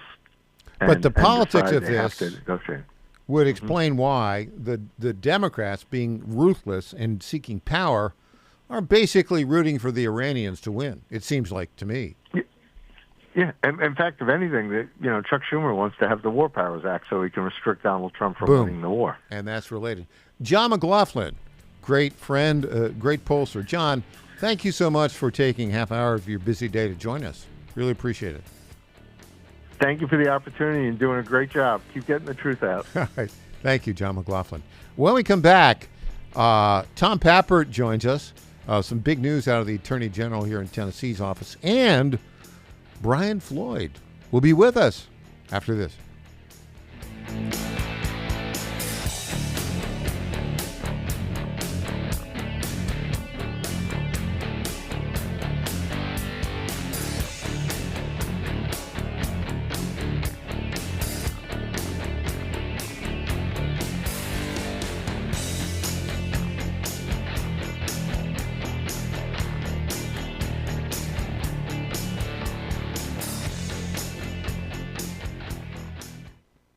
Folks, this is Crom Carmichael, CEO of Solti. I have recently turned 77 years old. I do not take prescription drugs. I have not had to take prescription drugs, and I attribute a lot of my good health to a product that I've been taking, which is the active ingredient in Solti. It's a 22% concentration of theaflavin. We did clinical trials on it 25 years ago and found that it helped lower cholesterol. We have had many, many hundreds of letters and emails from customers telling us how it has helped them not only manage their cholesterol, but lower their triglycerides and help them on their blood pressure. And I can't tell you how much I attribute to Solti for my good health at age 77. And I encourage you to go to GodzillaHeart.com. That's GodzillaHeart.com. And use the code Godzilla at checkout, and you'll get a 50% off on your initial shipment of Solti. And I promise you it will be a great help for your heart health. Thanks so much. Each of us is born with 30 trillion cells that make us. These cells determine how we feel, perform, sleep, focus, and how long we live. And to live our best life, all we have to do is feed our cells properly. But most supplements don't reach our cells, keeping us from reaching our full potential. Make every cell count with Healthy Cell. Founded with a mission to empower people to take control of their own health at the most fundamental level, the cell. Dr. Vincent Gempapa, world-renowned cell researcher and medical doctor, created supplements that work at the cellular level to support immune health, better sleep, sharper focus, and healthy aging. Go to healthycell.com and use code GODZILLA for 20% off your first order of any product. That's healthycell.com, HEALTHYCELL, and use code GODZILLA for 20% off. How much did you win at Rosie's Gaming Emporium? Hi, I'm Jerry from Richmond. I won a $23,000 jackpot at Rosie's. I'm Tammy. I'm from Newport News, and I just won a $5,400 jackpot from Rosie's. Hi, my name name is Kim, and I'm from West Virginia, and I won $99,000 jackpot at Rosie's. Are you ready? Learn more about Rosie's rewards and jackpots at rosiesgaming.com. Must be 18 or older. Problem gambling? Call 1-888-532-3500. Bad decisions limit future options. Make enough bad decisions and you will destroy your life. Listen to The Flatline with your host, Rick Hughes, every Sunday morning on the John Fredericks Radio Network. The Flatline describes a main line of resistance in your soul, built on God's Word. Join us every Sunday morning for 30 minutes of inspiration, motivation, and education, all without manipulation. That's The Flatline with Rick Hughes, heard here every Sunday at 8:30 a.m. on the John Fredericks Radio Network. Congratulations to my friend Michael Patrick Leahy on 9 years of journalistic excellence. I'm Lenny McGill, owner and founder of the Glock Store here in Nashville, Tennessee, and a proud sponsor of Michael Patrick Leahy's Tennessee Star Network for over 5 years. When we started, he was on just one local station. Now, he's on 20 stations. His motto, find the truth and report it. And as long as he sticks to that, we'll stick to being a sponsor. And next year, Michael, let's have a party for you right here at the Glock Store. This is State Senator Mark Pody. Government is limited to what it is supposed to do. One of the things that is critical that we're supposed to be working on is transportation. Here in Middle Tennessee, our roads need more help. As your state senator, we are focused on getting more money reoccurring without a new tax increase for our roads here in Tennessee. This is State Senator Mark Pody. Paid for by Campaign for Mark Pody, Christina Hibden, Treasurer. My fellow Americans, I was this close, very close, to buying from the lumber yards. These are sick people. But I turned my head at the last second, and I saw a big, beautiful ad for D.T. McCall's. These are highly respected people. If I had not turned my head at the last second, I would have been ripped off at some lumberyard for $200 in hidden charges, and D.T. McCall & Sons are never going to do that. They'd never do that to you. These are great people. I've known them for a long time. They have great deals, and I just have to say, nobody knows deals like I do. D.T. McCall & Sons has locations in Lebanon, Carthage, Lafayette, Cookeville, and Franklin, and they have been family-owned in Middle Tennessee for over 100 years. These are tremendous people. D.T. McCall & Sons. Check out one of their stores today. Impersonator not endorsed by Donald Trump. Welcome back to the Michael Patrick Leahy Show. Now, here's Michael Patrick Leahy. Welcome back to the Michael Patrick Leahy Show. We are joined on our Zoom Newsmaker line right now by award-winning, Dow Prize award-winning journalist for the best local journalist in the country in 2025. An award that he won along with yours truly, and our executive editor, Christina Botteri, our lead political reporter at the Tennessee Star and the Star News Network, the one, the only Tom Pappert. Thank you for having me, Michael. It's good to be here. Tommy, we have some breaking news, and that's why we brought you in today. We're going to give you the day off, because, you're reporting all the time, and then you're on my show, so, when do you have some spare time? But this breaking story really kind of required your analysis. Big news today. Matt Rice, the Tennessee Solicitor General, has joined the new Nashville office of the big law firm Kirkland and Ellis. First, let's begin. Tell us what the what does the Solicitor General of the state of Tennessee or the Solicitor General of the United States, what is the job of the Solicitor General who works for the Attorney General, in this case, Attorney General Jonathan Skrmetti? What is the job of the Solicitor General? Well, the Solicitor General, it is their job to oversee all appellate legislation, as far as I understand it. You, of course, are the up-and-coming legal expert of the Tennessee Star, Michael. But specifically, Matt Rice oversaw a very important lawsuit in the recent history, and that is in 2024, he oversaw and argued at the U.S. Supreme Court Tennessee's legislation about preventing transgender surgeries and chemical mutilation for minors. he successfully argued that. It came out, of course, in Tennessee's favor. And since then, he has really been a rock star. I mean, he was a rock star before it, obviously, but that cemented his status as Tennessee's new rock star legal mind. And so it's no surprise, I think, that he should leave public service, which, though glamorous, everybody knows it does not necessarily pay well, for a law firm that has a reputation for being high energy, high impact, and high paying. Yeah, Kirkland and Ellis. I mean, if you go to the list of sort of big law firms, right? Big law is a phrase. These are the guys that, bill Fortune 500 companies, hundreds of millions of dollars a year, and they have a whole bunch of lawyers. Kirkland and Ellis probably is in the top 10 of big law firms in the United States of America.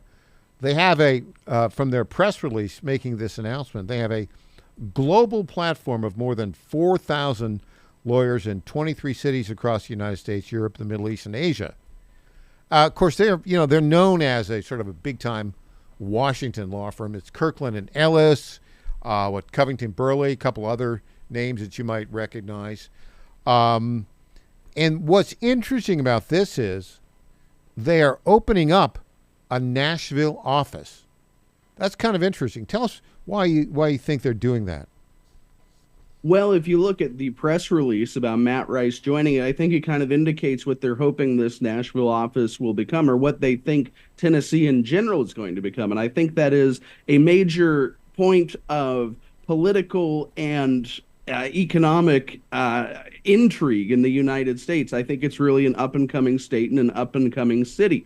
They specifically want Matt Rice because, of course, he knows everything there is to know about the Tennessee Attorney General's office. He knows everything there is to know about Tennessee law from the inside. And so I think that tells us that this firm is anticipating a lot of growth in Tennessee. I mean, look, Michael, you picked Tennessee 30-some years ago, and you picked very well. I think that Tennessee is going to be, there's been a lot of talk about Florida and a lot of talk about Texas and even a little bit about Georgia, but Tennessee is quietly rising through the ranks to become one of the most important states in the union. Yeah, Matt Rice, really a sharp guy. I mean, if you look at his resume, it's spectacular.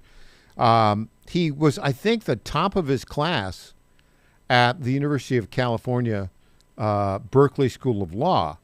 That's a top 10 law school. You have to be really sharp to do that. He was in private practice at Williams & Connolly. That's another big law firm out of D.C. And he clerked for, wait for it, Supreme Court Justice Clarence Thomas. I mean, that's pretty strong. No, it doesn't get much better than that. And frankly, I think that he's on the trajectory, assuming that President Trump has the time, or maybe J.D. Vance or another Republican president. He's absolutely on the trajectory for a judgeship, for a potential slot in a future presidential administration, federal administration, top DOJ position. But until then, I think he's going to be impressing us all. It's obviously a little bit different when you're representing Tennessee versus a client, but it's going to be interesting to see what he accomplishes in the private sector. Yeah, interestingly enough. Now, the Kirkland and Ellis's office in Nashville launched earlier this year. I think they may have acquired some local law firm, but they've got 50 attorneys already, so pretty darn big. My favorite thing about Matt Rice, which is not included in the Kirkland and Ellis press release, but, because people listen to our program to get the inside scoop, he's a graduate of Western Kentucky University and played minor league baseball, A-League minor league baseball. He was a catcher. It's interesting. He's like 6 foot tall, 190, 6 foot tall, 180. You're very tall, lean, mean machine. But a catchers usually are, smaller. But catchers usually don't hit 290. But he got to the point where he said, should I go to law school or try to make it in the major leagues? I think he chose wisely. But I don't know. Well, he was at the Tampa Bay Rays, Mike, and I've never heard of them before, so I think he chose wisely. Yeah, I guess so. All right. Speaking of Tennessee political news, we're winding down. We're going to have Brian Floyd on here just momentarily to talk about this. The incoming executive director of the Tennessee Conservative Coalition. He'll give us the scoop on what's going on with the Tennessee General Assembly. But it seems to me that either today or tomorrow will be the last day of this session. But they pushed through in a very kind of significant vote a bill that would outlaw the practice of pharmacy benefit managers from also owning independent pharmacies or owning pharmacies in the state. Tell us a little bit about the politics of that, and then we'll jump into the legal side of the politics. I mean, the vote was pretty overwhelming. Tell us about it. Well, it was a completely overwhelming vote. It passed in the Senate 24-9. It passed in the House 86-7. So, I mean, it was obviously 100% lopsided. This is the legislation that is about pharmacy benefit managers. And for those who don't know, these are third-party companies. They negotiate drug prices and benefits packages between pharmacies and insurance companies. And this legislation will prevent a pharmacy from also owning an a PBM and vice versa. So CVS has already said that this will cause them to leave the state if it becomes active in 2028. They sent us a statement as it looked certain the legislation was going to pass that confirmed, quote, "We are prepared to challenge the constitutionality of this law in federal court, as we did in Arkansas, They are suing in that state. They have obtained a temporary stay that is going to block the law from taking effect. Very similar law to what just passed in Tennessee. But you mentioned the politics, Michael, and one of the most interesting parts of this is the number of Tennessee state lawmakers who are either pharmacists, have backgrounds in pharmacy, or are doctors and have backgrounds in the medical field. Because if you look at the sponsors of this legislation, it's essentially all of them have backgrounds in independent pharmacy. And so some questions have been raised about whether or not lawmakers have essentially passed a bill that will benefit them, their families, their businesses, etc. Regardless, I think it's clear from what CVS said, this is going to be challenged in court. It may be very popular in the General Assembly, maybe even with the people of Tennessee, but this is, I'm guessing, going to be a long and complex legal battle one way or the other. Yeah, and it is clearly a violation of what's called the Dormant Commerce Clause, which means you cannot treat an out-of-state business differently than you treat in-state businesses. And it turns out there are no Tennessee-based companies that are both pharmacy benefit managers and owners of retail pharmacies. There is an out-of-state company, CVS, which operates a pharmacy benefit manager and owns retail pharmacy stores. The courts in Arkansas, similar law, clearly said it was unconstitutional. I think the courts would find the same thing. They could take this all the way up to the Supreme Court, and it would seem to me that CVS would win in this instance. Now, what's interesting about it, I think CVS has a good legal position. I think they made a big mistake in the way they handled the politics of it. I mean, they got skunked. They got swamped. And the part of it was because they did not, before the bill came through, they did not talk to the sponsors, didn't explain all of this. There's a way to go that would deal with this in a way that would be constitutional and be okay with CVS, but they didn't do that. Tom Pappert, thanks so much for joining us.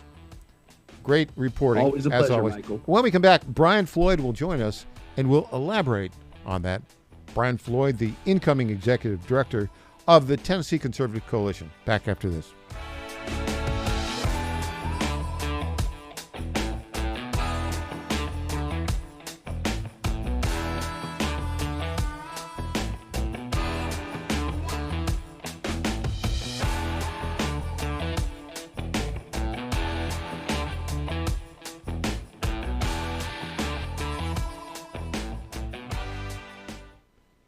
Hey folks, Al Green here for SatPhone. When you're on the go, you want to know you're connected. If it's a family vacation or an off-the-grid escape to a remote destination, having reliable communication helps you feel safe and secure. You can't afford to find yourself in a dead zone. That's why you need SatPhone. Satphones are reliable, durable, and give you global coverage. If you can get outside, you can get in touch. It's that simple. Make calls from your Satphone to any regular cell phone in the United States. The phones are $1,500 value, but you can get yours free. Just sign up for a 15-month plan, $94.95 a month. Get 150 minutes monthly that roll to the next month. Go 3 months without using them, that's fine. Yes, 3 months, 450 minutes, all yours. Visit SAT123.com or call 855-980-5830. SAT123.com, 855-980-5830. Get surety and security with your SatPhone. Call now. What happens in Virginia doesn't stay in Virginia. It influences policy and policymakers nationwide. The VirginiaStar.com shines a light on the issues in VA that become issues for the USA, with insightful commentary that gets to the fact of the matter. The VirginiaStar.com is your source of wisdom and truth, locally, statewide, and nationally. Log on today and every day. The VirginiaStar.com. The VirginiaStar.com. Lifestyles Unlimited is a real estate education group that gives you the roadmap and resources to start building income through real estate. You'll learn practical strategies for using investment properties to create extra income and make informed decisions, one step at a time. Join today for just $297. That's a 60% savings off the regular price of our real estate education program. Text RADIO to 88007. That's RADIO to 88007. Presented by Lifestyles Unlimited. It's finally here, our second annual mega sale. This sale only comes around once a year, so take advantage of the best offers ever while you can. For example, save 50% on our Giza Dream bed sheets as low as $29.98. And for the first time ever on TV, MyPillow mattresses and MyPillow mattress toppers as low as $99.98. And you save 50% on our Lux Pure 6-piece towel sets. Regular $69.98. Now only $39.98. And our best-selling standard My Pillows, regular $49.98, on sale for $17.98. Wait on it, mega sale only $14.98. But wait, there's more. To make the mega sale even more special, when you order right now, your order's gonna ship absolutely free. To take advantage of the second annual mega sale, go to MyPillow.com or call 800-854-0504 and use promo code Godzilla. Congratulations to my friend Michael Patrick Leahy on 9 years of journalistic excellence. I'm Lenny McGill, owner and founder of the Glock Store here in Nashville, Tennessee, and a proud sponsor of Michael Patrick Leahy's Tennessee Star Network for over 5 years. When we started, he was on just one local station. Now, he's on 20 stations. His motto, find the truth and report it. And as long as he sticks to that, we'll stick to being a sponsor. And next year, Michael, let's have a party for you right here at the Glock Store. This is State Senator Mark Pody. Government is limited to what it is supposed to do. One of the things that is critical that we're supposed to be working on is transportation. Here in Middle Tennessee, our roads need more help. As your state senator, we are focused on getting more money reoccurring without a new tax increase for our roads here in Tennessee. This is State Senator Mark Pody. Paid for by Campaign for Mark Pody, Christina Hibden, Treasurer. Welcome back to the Michael Patrick Leahy Show. Now, here's Michael Patrick Leahy. Welcome back to the Michael Patrick Leahy Show. We welcome to our microphones here in studio the incoming executive director for the Tennessee Conservative Coalition, Brian Floyd. Welcome, Brian. Hey, thank you for having me. Well, we say incoming. You're not the executive director yet. That's still Aaron Gulbranson. Yes, I'm on the board, and Aaron is the executive director, and he's wrapping that up, and he will be sorely missed. He is. He's on to bigger things, maybe not better, but bigger things in Washington, Yes. D.C. Somewhere, yes. And he'll still be, obviously, affiliated with our program, but he won't be in studio every hour 3 on Thursday. That will be the incoming executive director. That would be Brian Floyd. First, let's talk a little bit about the Tennessee General Assembly. I'm told today will be the last day of this current session. Is that right? Well, based on everything I heard yesterday up there, they wanted to wrap up hopefully by 4 o'clock today. Oh, it's by 4 o'clock today. Those are the words that came out of Senate Majority Leader Johnson's mouth to his members. And I will tell you, both chambers were working exceptionally hard. And a few less Democratic speeches for bills that aren't going to go their way would probably speed this up, and they would have adjourned yesterday. But Jeff Yarborough needs to make sure that his voters know that he's breathing or something. I'm not sure. Jeff Yarborough, didn't he get? He's like had to put his "I hate Republicans" hat on, and so his voters would know that. Yes. Yeah, that's pretty much what it is. I think there's a D next to his name, and they've figured that out. But Leader Lamberth mentioned the other night when I ran into him, they went through 120 or 130 some bills. They are on, jamming Tuesday. them through. Yeah, jamming them through. There's one particular bill I'm waiting on. I don't think it's going to make it, but we'll talk. If it passes, I'll talk about it. If not, I'll hold my fire until next year, right? Or next week at least. Next year. Oh, yeah, right. Because they'll convene again. January. Elections are coming on. Huh? Yes. Okay, let's just talk about, I don't know what you would call this, lobbying malpractice, political malpractice. So the whole pharmacy benefit management bill that the CVS has spent a lot of money on. Yeah. And CVS, and just basically CVS is a large corporation, out-of-state corporation, that operates PBM and multiple retail pharmacies. And this bill that was introduced by independent retail pharmacists here in the state would basically prohibit, in the state of Tennessee, a pharmacy benefit manager from owning retail stores. Okay. CVS doesn't like it, and for good reason. Legally, I think they're on good constitutional ground. I think this law will end up being determined to be unconstitutional. However, if there's a basically a textbook on how not to do things, I think they've written it. They definitely overplayed their hand. They being CVS. Yeah, CVS. Yeah. I mean, they politically have gone after some legislators who favor the bill, except when it passed the House 84-7, it passed the Senate like 24-6, 24-7, something like that. I mean, this is beyond supermajority support. At one point, there was talk that this was going to get, or there was an attempt to push it to summer session. They're going to study it in the summer, which means it's not going anywhere. Now it's going to the governor's desk. So I think it's messaging malpractice. It was a bad message because it did not, and I feel like I should be charging CVS. So CVS, send me a check. But the messaging was centered around what it was going to do to them. It wasn't about benefits to the consumers. I never felt that. Yeah. And they were targeting in a very harsh way Republicans they might have been able to win over who. It was a stupid thing to do. Yeah. And this is Tennessee, and which means it's not the U.S. House of Representatives. No. Right? This is where you just talk to the legislator. Yeah. You make your case to them. Yes. You don't hit them over the head and saying, you're a bad guy, and if you don't go our way, we're going to bully you. And big pharmacy is a cousin of big pharma.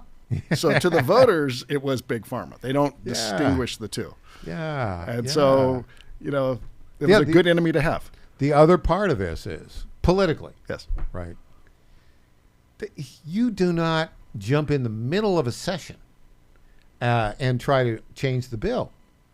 You've got to be talking to these people long before. Right? Yeah. And there's a lot of cases where big changes to laws happen over 2 or 3 legislative sessions, sometimes over a decade. Yeah. And, school choice is one of those. Yeah, it took like 10 years. Long time. And a little bit, and even this year, a little bit more. Yeah. Yeah, exactly. But the problem is, I think CVS, they're an out-of-state corporation, mm-hmm. and they understand Tennessee politics the way an out-of-state corporation does, which is they don't. Yeah. Right? So they had a consultant that didn't know the lay of the land. And, if you were to go, I mean, even, in the state, if you hire someone out of Nashville to come down and lobby Spring Hill. Yeah, they're going to say, who are you? See, Don't And let you're the not gonna door hitch on the way out. Yeah. So I have a funny CVS story during the middle of all this. So we don't have time for it. Okay. But we will have in hour 2, after we interview the great legal scholar, Phil Klein. Back with the Michael Patrick Leahy Show after this.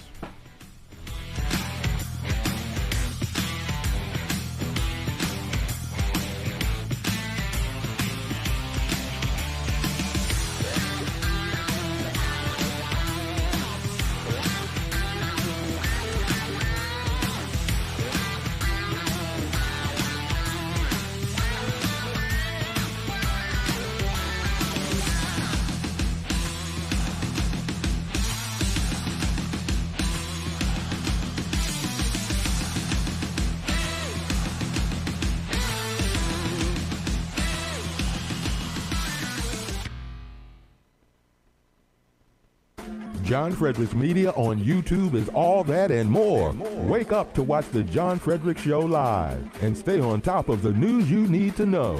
Rewatch your favorite guest interviews, follow John's national media appearances, and dig into the archives of America's Godzilla of Truth. All that and more. It's John Fredericks Media on YouTube. Hit YouTube, search John Fredericks Media, subscribe, bookmark it, log in today. John Fredericks Media on YouTube.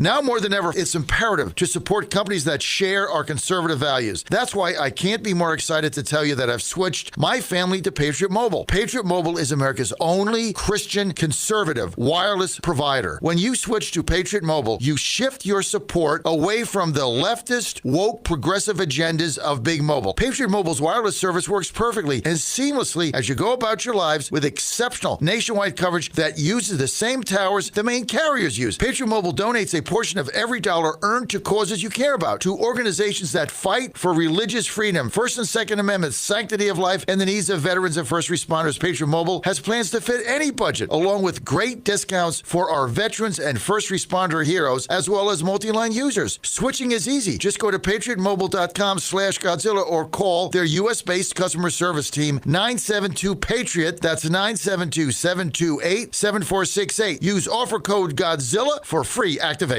John Fredericks loves his radio and TV audience, but did you know how to follow the Godzilla of Truth wherever you go? Download the John Fredericks Radio Show app to listen live nationwide. For the daily chit-chat, Trucking the Truth, download the Getter app and join the morning fun on...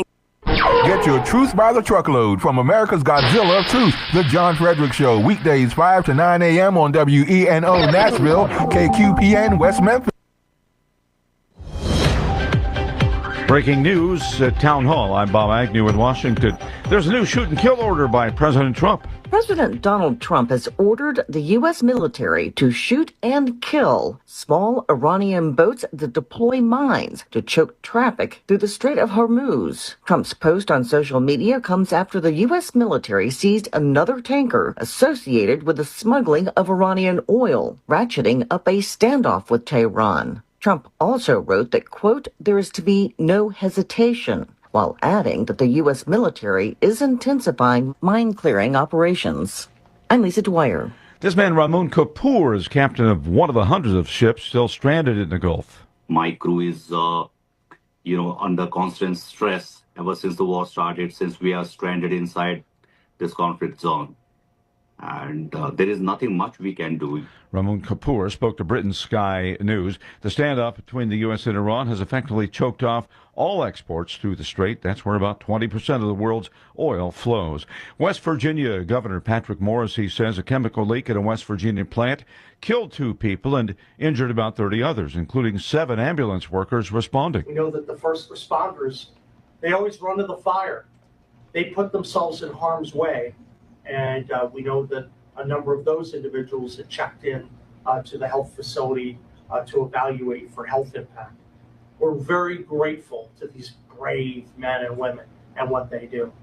And they're in our prayers, and we're monitoring the recovery of those transported to our local hospitals. Officials say what they have described only as a chemical release took place at the West Virginia silver recovery business yesterday morning. On Wall Street, the Dow right now is off about 80 points. The Nasdaq down 65, the S&P 500 down just by 3. More at townhall.com. We all hear the radio ads about the IRS. They tell you to be afraid, to be scared, and they try to frighten you into calling. I'm not here to do that. Tax Relief Advocates is different. TRA is here to tell you that if you owe money to the IRS, whether it's $5,000, $50,000, or $500,000, we have a solution. It doesn't matter if you're sitting in your car, at work, or with your kids. No matter where you are, call now. 800-583-0141. Don't lose hope. TRA can eliminate or reduce what you owe to the IRS. Generous programs are now available that can give you a fresh start. Our passion is taxes and helping individuals fix their IRS problems. We have over 1,000 5-star reviews on Google and an A+ with the Better Business Bureau. You don't need to be afraid of the IRS any longer. End your tax nightmare today by visiting us online at TRA.com or call 800-583-0141. That's 800-583-0141. Tax Relief Advocates. Real solutions for real people. Here's Rich Thomason now with the midday Wall Street Business Report. Wall Street is forfeiting gains from earlier this week, and oil prices are back above $100 per barrel as the prospect for peace in Iran remains shaky. Brent crude is at $103.18 per barrel. Shares of Tesla tumbled more than 3% overnight after Elon Musk's electric car company beat Wall Street's first quarter expectations, but announced a massive $25 billion capital expenditure investment for 2026. Some of that spending is going toward the production ramp-up of its Optimus robots, including a new factory in Texas. American Airlines has joined other carriers in cutting performance expectations this year because of soaring jet fuel costs. American shares dipped before the opening bell, even though its losses were less than expected, and it posted strong revenue. For the Wall Street Business Report, I'm Rich Thomason. Breaking news and analysis at townhall.com. Correspondent Karen Chammas has a report about a train crash in Denmark. Two trains colliding. Several people have been left critically injured after two trains collided in Denmark. The collision, which happened on Thursday north of Copenhagen, has been called a major incident by police. Roughly a dozen others have minor injuries, according to the Greater Copenhagen Fire Department. Authorities have also said that some of the injured were flown to hospital. They also confirmed there was a total of 38 people on board the two trains on a local rail line used by many residents. Investigators are looking into the cause of the collision. Photos show the front ends of the train smashed, but both remain upright. I'm Karen Chammas. Tesla's profits rose in the first quarter as its car sales rebounded from last year's sharp sales decline. The results, in fact, topped Wall Street expectations. You'll find more on all these stories at townhall.com. It's the Michael Patrick Leahy Show, broadcasting live from downtown Nashville. Now, here's Michael Patrick Leahy. We are joined on our newsmaker line right now, Zoom newsmaker line, by one of the leading legal scholars in the country, former Attorney General of the state of Kansas, professor of law at Liberty University, my good friend, Phil Klein. Welcome, Phil. Good afternoon, Michael. A couple things to talk about. The Southern Poverty Law Center indictments and the Virginia redistricting litigation battle. Let's start with the Southern Poverty Law Center. They've been pretending to fight hatred and hate groups for decades. They were indicted earlier this week by the Department of Justice on wire fraud and bank fraud charges in Montgomery, Alabama.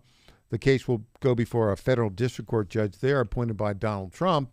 The charges are basically they paid individuals affiliated with these so-called hate groups $3 million over the course of 7 years. Are you surprised by this, Phil Klein? Well, not necessarily surprised, but Michael, as it stands on just the face of the indictment, I hope the Department of Justice has more. And the reason that I say that, to justify this type of charge, is that there is a strong argument that having informants within an organization actually helps you dismantle the agenda of that organization. And the Department of Justice's claim is premised on a representation and taking out fundraising notices that say we are fighting these hate groups, and then actually in turn supporting those hate groups. So in other words, there's an interpretation of facts where the Department of Justice is saying that having informants into an organization inherently supports that organization rather than supports defeating that organization. That's a judgment call that is generally left to organizations that are engaged in this type of activity. So I'm concerned about the reach of the indictment, quite frankly. I have a lot of reasons to criticize the Southern Poverty Law Center. I think that they have abused and perverted the term hate and applied it to conservative causes rather than to truly look at whether these various organizations call for the cancellation or the harm to occur to certain classes of people. They have left their mission long ago. But to claim that they have committed fraud on their own donors based upon a tactical decision that arguably forwards what they've told their donors they're doing is a stretch unless there's more information that shows that they explicitly and expressly called for these individuals who were informants who were being paid to engage in activities contrary to their mission. So in other words, did they plant the false flag in Charlottesville? If they did, that's probably fraud. If they were generating events that expressed white supremacy in order to raise money against white supremacy, that's probably fraud. But if they were gathering information in an effort to try to defeat these organizations, that is almost like undercover journalism. And to assault that with a criminal indictment, I hope the Department of Justice has more evidence than simply that they paid these monies and tried to prevent people from knowing that they paid these monies. If I had to guess, Phil, my guess is probably, and I'll tell you why, because the Southern Poverty Law Center said, well, yeah, we were using undercover agents there, individuals paid within these groups, in order to gather information to share with law enforcement, to which the Department of Justice said, we didn't get any of these reports. I'm paraphrasing. That, to me, seems to be the kind of evidence they're likely to have. Well, the Southern Poverty Law Center, actually, the response was a little bit concerning and intended, in my mind, to support what the Department of Justice is doing. But the burden here in the criminal context and the decision to file the indictment is on the Department of Justice. So I hope they have this evidence before they file this, because I can see a liberal administration justifying sweeping audits and possible charges against conservative organizations that are nonprofits. Mm-hmm. You know, in the 2020 election, I dealt with a lot of whistleblowers, and we offered those whistleblowers legal counsel, meetings with potential prosecutors for the potential of immunity. You know, we were discussing with them how they might be able to bring forth information while protecting their own legal interests. A Biden Department of Justice, and in many ways, we were threatened by the Biden Department of Justice, started to claim that such actions was election interference or potential witness tampering and things like that. My point being that an overreaching federal government, at a time when we have more laws than any nation in human history, can use those laws to attack people who are really not engaged in the immoral action that the law ought to reach. And so the fundamental question here is, do you really believe that the Southern Poverty Law Center was ginning up hate in order to raise money against hate? If you don't believe that, it's probably a charge that should not have been brought. You know, the interesting thing is, Phil, I think if a Democrat wins the presidency in 2028, doesn't matter, because that Attorney General and the Department of Justice will be going after, well, you know, a lot of our friends, shall we say, and they won't care about what's right or wrong. Let me just shift gears here before we close out on this segment. Okay, so you live in Virginia. You followed the referendum. They passes barely 51-49 to change the redistricting mid-decade, if you will, so that instead of 6-5D, the congressional seats would be 10-1D.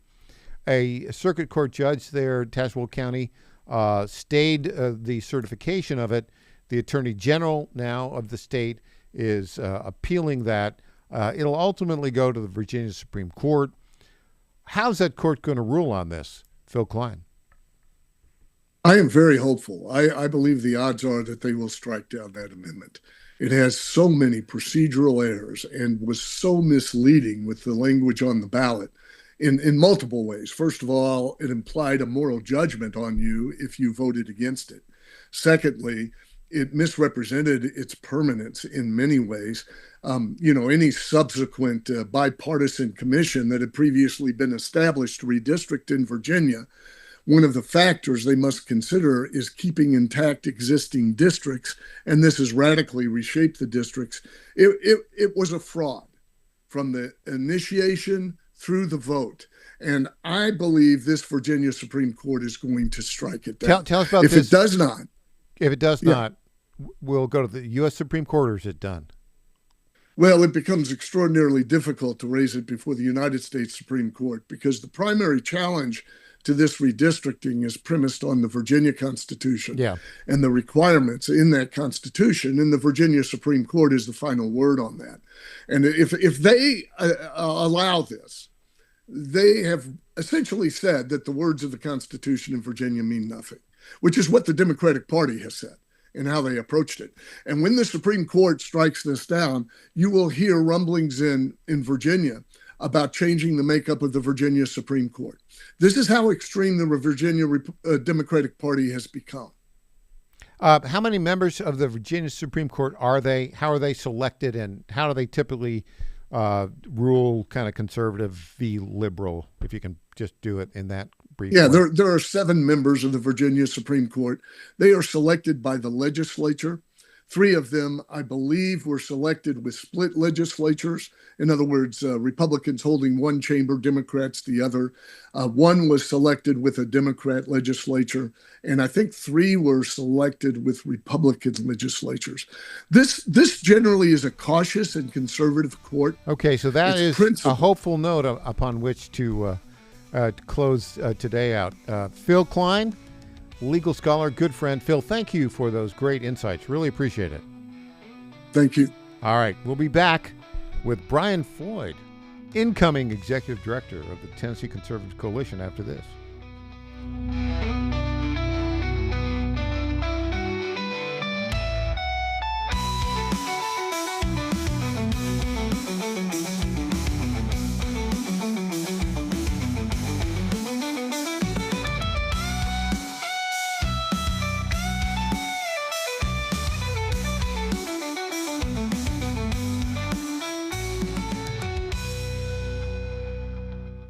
Hi folks, John Fredericks here for Freedom Alliance. Veterans are still struggling with the wounds of war. They came home with injuries that changed them forever. The flag-burning troublemakers in our streets remind me how fortunate we are to have patriots who served and fought, sacrificed, and never complained. We need to support them through organizations like the Freedom Alliance. It's Military Appreciation Month and time to support those who serve. Freedom Alliance is caring for combat veterans and military families. Combat veterans fought in the worst, most dangerous places on earth. Freedom Alliance takes them to nature's most relaxing locations so they can heal. Freedom Alliance gives injured troops mortgage-free homes, new cars, and all-terrain wheelchairs. For wounded vets, there's nothing like the stability of your own home, the reinsurance of a reliable vehicle, or the independence of a wheelchair that navigates snow, ice, beach, pasture, or most any terrain. Let's fight for those who fought for us. Go to freedomalliance.org/Godzilla and make a monthly gift that will improve the life of a military hero. That's freedomalliance.org/Godzilla. Make a contribution today. If you're like me, most moms find it difficult to prioritize self-care. Hi, it's Colleen, Program Director at the John Fredericks Media Network. With the demands of programming 13 radio stations, it's easy to forget about the things I should do for myself daily. And that's why I started with our company's Women's Challenge with Native Path Collagen Peptides. It's affordable and convenient care in just 1 scoop a day. There are so many incredible health benefits like bone and joint support, metabolism booster, and hair, skin, and nail improvement. I like to take a moment each day to prioritize myself and indulge in the health-boosting benefits of Native Path Collagen Peptides. I love mixing it up with all the different smoothie recipes, too. Learn more about Native Path Collagen Peptides and read 7 important reasons why you should be taking collagen peptides at getnativepath.com/Godzilla. Prioritize your self-care with Native Path Collagen Peptides. Try it risk-free for as low as $21 today and get free shipping at getnativepath.com/Godzilla. Target.com. Target.com is an online e-commerce tire retailer. We are here to serve the American public with the best possible customer service, the best pricing, and we make it extremely easy. We have many name brands and a lot of low-cost tires. The price is right, and it's easy. You go online to Target.com, Tireget.com, Target.com. You go there, you put your zip code in, all the inventory displays right in front of you. You can call in for help if you want to. We'll help you get the tire that you need. But we will take the tires you buy and at no extra charge deliver them to the dealer right by your house where they will be installed at the market price. It's easy. The best price, the best service. Great people to deal with. Thank you for going to Target.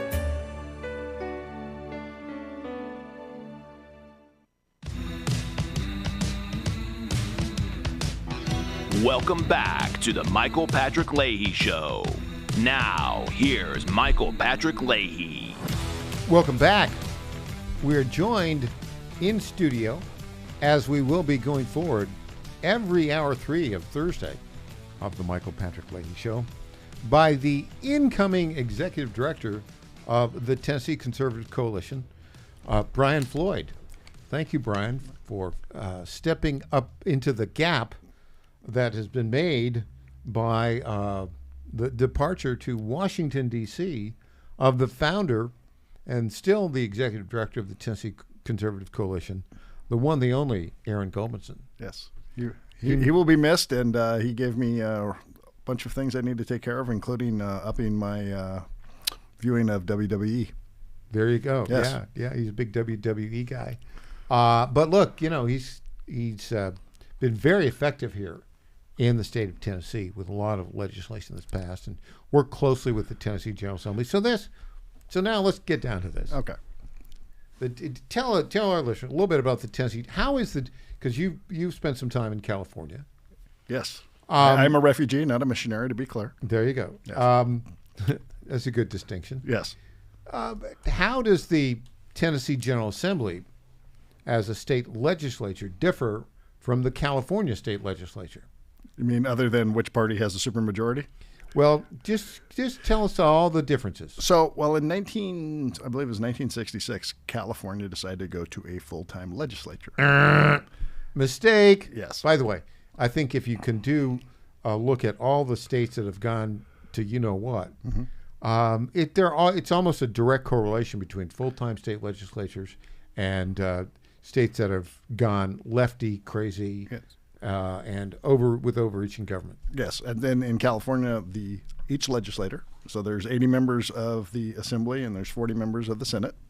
And oddly enough, their colors are reversed. So the Assembly is green, and then the Senate is red, and the upper and lower houses are different in Tennessee. They're reversed. Interesting.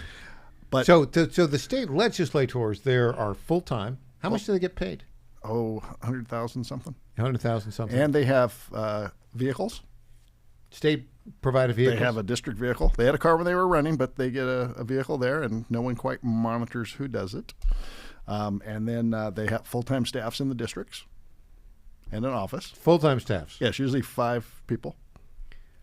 Okay, and also... I was one of those people once for a Republican assemblyman. California has, what's the population, 35 million, something like that? Yeah. Something like that. It keeps dropping. Yeah. For the first time in my life. So if you've got 40 state senators, that's like 800, 900,000 people each one is representing. Yes. And the state assemblyman, they call it the assembly. Yes. There are like 400 to 500,000 people that they're representing. Yes. In contrast here, let's just do the connection. In Tennessee, our population is 6.5 million. And so there are 99 members of the House, which means each one is representing, 60,000 people? Yeah. Sometimes a little less. I mean, I mean, you can get elected with 10,000 or less votes. Right, but the number of people Yeah. are 60,000. Yeah. Right? It's very small. Yeah. And for the state legislature, you're representing 180,000. Yeah. So a state senator is representing like 30%, a third of the people, roughly, that a assemblyman in California is. Yeah. So, it's that. And then the senator, they have 2 nested assembly members. I think they're nested now. At one point they weren't. And then here you have 3. But it's much easier and clearer. Nested? Yeah. So, for instance, in Williamson County, Jack Johnson Senate District, he has 3 House seats listed there. So Gino Bolso, Jake McCalman, and Lee Reeves. So in California, yeah. But I'm going to tell you the biggest thing, and I noticed it last week. Tell me the biggest difference between the California State Legislature, based in Sacramento, California, and the Tennessee General Assembly, based in Nashville, Tennessee. They got the budget done in about a week in Tennessee. They would be fighting over it for a month in California.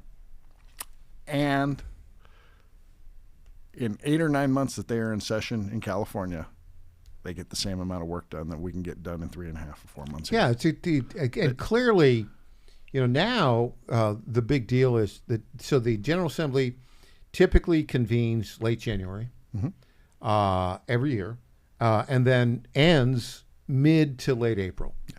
So you're really looking at let's say a half a month in January, even though it's not that. All of February, that's 1.5. All of March, that's 3.5, and then half of April. Yeah, 4 months, and they're all eager for the session to end.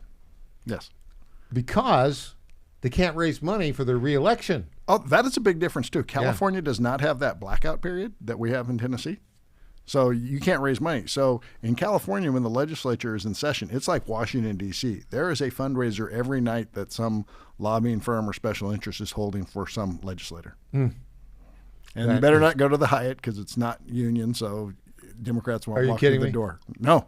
Literally, there are places. I mean, how could anybody be a Democrat anywhere? I don't know. I don't get that. Yeah. But, okay, so with those differences, what would you say have been the major accomplishments so far? And I guess, I don't know if there are any other bills that will be passed today, which we think will be the last day. There's always something. The last days are fun. Is it fun? That's when you find out. Is it something going to get jammed through today? I don't think so, but that's if it does. If it does, this is the way every legislature works, and that's why it's fun. And there are some people who are because like this last week, it's like how many votes were there in the House yesterday? 120 bills. I forget. I think it was Tuesday. I think it was around 130. Wow. I mean, it's funny. I heard 2 different numbers from 2 different representatives. So I think they were bleary-eyed by the end of it, but the speaker and the majority leader just kept it moving, and God bless them. Yeah, and they really are. They're moving it through. Yeah, aren't they? Yeah, and these people, these legislators, they have real jobs, the ones that aren't retired, and they want to get home, and and I think that is a wonderful thing. You actually deal with your constituents right after. You're not back and forth all the time. And it really is public service. Yeah, because they make how much they make. 25,000. Not enough to cover every group that asks them for money. Oh yeah, I mean you can go broke in office in Tennessee just with every local group that needs is doing a fundraiser. Yeah, it's crazy. Yeah, it's crazy, but it is. And so then they go up, but they like it because they are able to impact legislation, and it's pretty good in terms of like any process, you're going to have, you're going to make a few mistakes along the way, but the process is just fun to watch. Yeah. I don't know if it'd be fun to do, but it's fun to watch. There's a special gene or one missing for those of us who decided to make politics a living, either, in office or, in doing campaigns and stuff like that. But, I love it. Talk about personalities. There's a funny Afton Bain story I want to hear.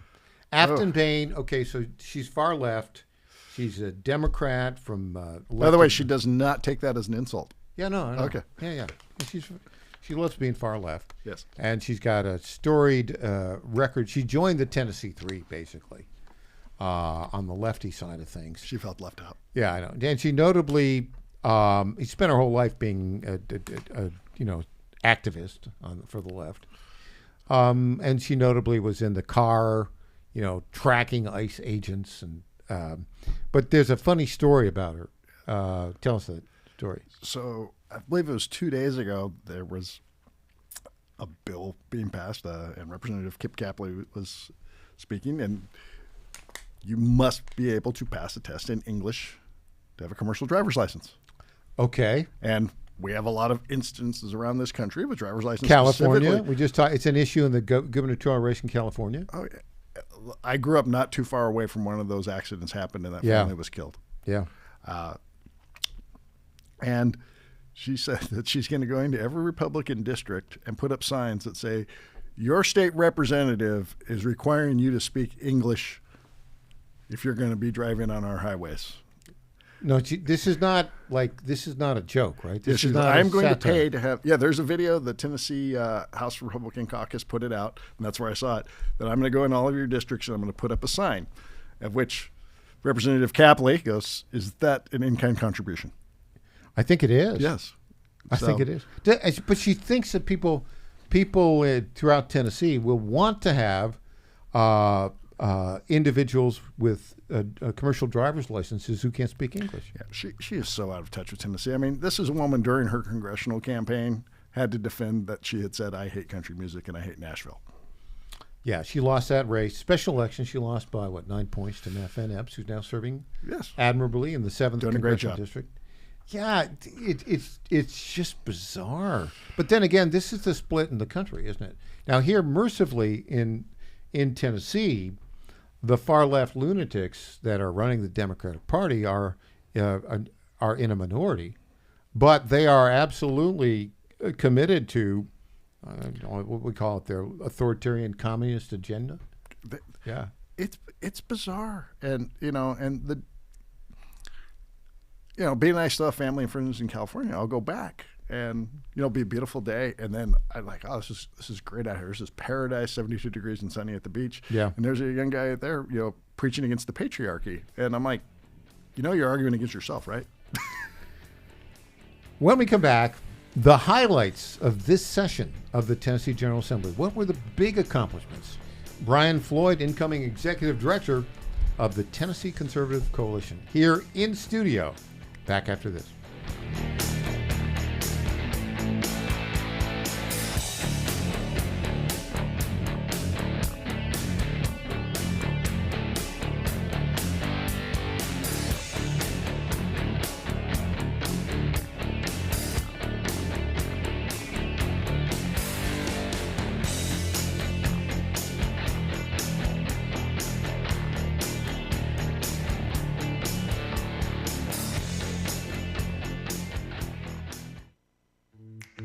EJ Host here, founder of the Digital Footprint Management Agency and the official guest host of the Michael Patrick Leahy Show. Let's get real for a minute. Today's customers aren't just searching on Google anymore, and if your business isn't keeping up with new technology, you're getting left behind. Customers are asking AI, they're scrolling socials, they're checking maps. Does your business show up everywhere your customers are searching? Go to getfoundeverywhere.com and get your business to show up across AI search tools, social platforms, maps, and more. Need smarter ads that actually convert? We've got it. Need a modern website built to rank and perform? Done. Want to show up in AI-driven search results your competitors don't even understand yet? We've got you covered. See how easy it is to grow your business, get more customers in the new search era. Go to getfoundeverywhere.com today. This is State Senator Mark Pody. Government is limited to what it is supposed to do. One of the things that is critical that we're supposed to be working on is transportation. Here in Middle Tennessee, our roads need more help. As your state senator, we are focused on getting more money reoccurring without a new tax increase for our roads here in Tennessee. This is State Senator Mark Pody. Paid for by Campaign for Mark Pody, Christina Hibden, Treasurer. I'm Lenny McGill, founder and CEO of GlockStore.com. For over 30 years, I've supported the Second Amendment rights of free men and women to protect themselves and their families with firearms. We offer the very best in both selection and prices on Glock handguns, custom Glocks, Glock magazines, and high-performance shooting accessories at GlockStore.com. We also have the finest retail showroom and our Shoot 270 shoot rooms right here in Nashville, Tennessee. Come visit us at GlockStore.com, and you'll be glad you did. My fellow Americans, my good friends, I've known them for a long time, at D.T. McCall & Sons have the deal of a lifetime for you, and nobody knows deals like I do. That much I can tell you. Nobody knows deals like I do. The lumber yards, they can hit you with hidden charges for up to $200 extra. They'll charge you for cords and hoses and haul-offs. Your money goes all over the place and out of the state, and most importantly, out of your pockets.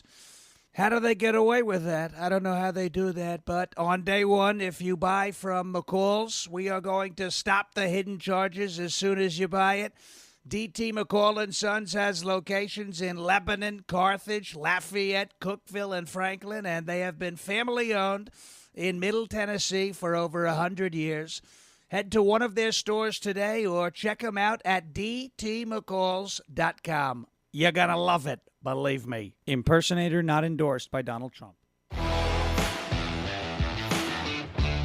Welcome back to the Michael Patrick Leahy Show. Now, here's Michael Patrick Leahy. In studio, the incoming executive director of the Tennessee Conservative Coalition, the one, the only, Brian Floyd. Brian, what were the big accomplishments of this session of the Tennessee General Assembly? You know, off the top of my head, I would say the expansion of school choice. Yeah, tell us the details of that. So last year when the it's not universal school choice, we're moving that way. When the school choice law was passed in the special session last year, there were 20,000 applications, scholarships, $7,000 a year Yeah. given to the applicants. So that was demand successful. is through the roof, though. Is it really? So for the 26-27 school year, there were 56,442 applications. So you have 20,000 scholarships or vouchers, however you want to call it, available. 18,000 were from renewals, 37,000 were for new applicants. So clearly the parents like this. The governor had proposed increasing it by 20,000, have 40,000 spots. The General Assembly did its sausage making, and we're at 35,000. But it keeps moving in the right direction, and hopefully we'll be at the universal level sooner rather than later. Yeah, so it's kind of interesting how I think they originally were looking to make it 40,000 next year. Yeah. And what the Senate wanted 40 and the House wanted 35. Yeah. They ended up with the House. The House version went through. It does happen. The governor will sign that into law. Yeah. Has he? If he hasn't signed I think it he was already. going up there this week. Yeah, I think that makes sense. Okay, on the topic of schools. Yes. We play this report from the ABC affiliate in Memphis, Tennessee. Here we go. We'll play this clip right now. After years of starts and stops, a plan for state intervention in Memphis-Shelby County schools was passed in the Tennessee General Assembly today and is now one step closer to becoming reality, drawing both criticism and support from lawmakers. Senate Bill 714 and House Bill 662, sponsored by Senator Brent Taylor and Representative Mark White, set 6 criteria for state intervention. Any district meeting 4 could face oversight, but lawmakers say MSCS is the only one that qualifies, meeting all 6. Now, those benchmarks include low student performance, failing schools, chronic absenteeism, a concerning audit from the state comptroller, and a leadership turnover. The bill now heads to Governor Bill Lee's desk. A representative of the House Republican caucus says the oversight board will be formed after he signs. Well, that looks like a big win for Memphis and for State Senator Brent Taylor and State Representative Mark White. Your thoughts on that, Brian? They're doing a tremendous job. Brent Taylor, Mark White deserve great credit, but there's a guy who's fighting the fight. Brent Taylor. Brent Taylor has really come into his own in this session. So my dad was a school teacher. Yeah. For 38 years. What did he teach? History, geography, social studies, and No typing. kidding. So I was not allowed to in fail. California? Yes, I was not allowed to fail any of those subjects. Did you pass them all? Yes. Congratulations. And I spent one Christmas vacation catching up on typing because I was behind, and he lost his mind. Well, he taught typing. Yes. So it's interesting when I was in high school, they offered typing classes. This is with old-fashioned typewriters. We could get that typewriter. We have a typewriter here, an old-fashioned typewriter we use for our documentary on how the deep state took down Richard Nixon. Yeah. So 14-year-old Brian, by the way, argued with his father, the typing teacher, and said, I'm never going to need to use this. Why? And here I am typing on my laptop. So all the time. Thank you, Dad. Dad was right. Dad was right. And it's interesting. I don't know exactly why, but I thought, what the heck? I'll take typing.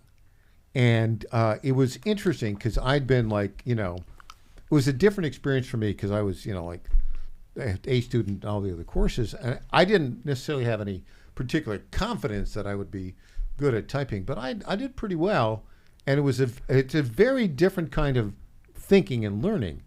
But thank goodness I did it. Because, now this is how I make a living. And the QWERTY keyboard is ingrained in our society still. There you go. Yeah. There you go.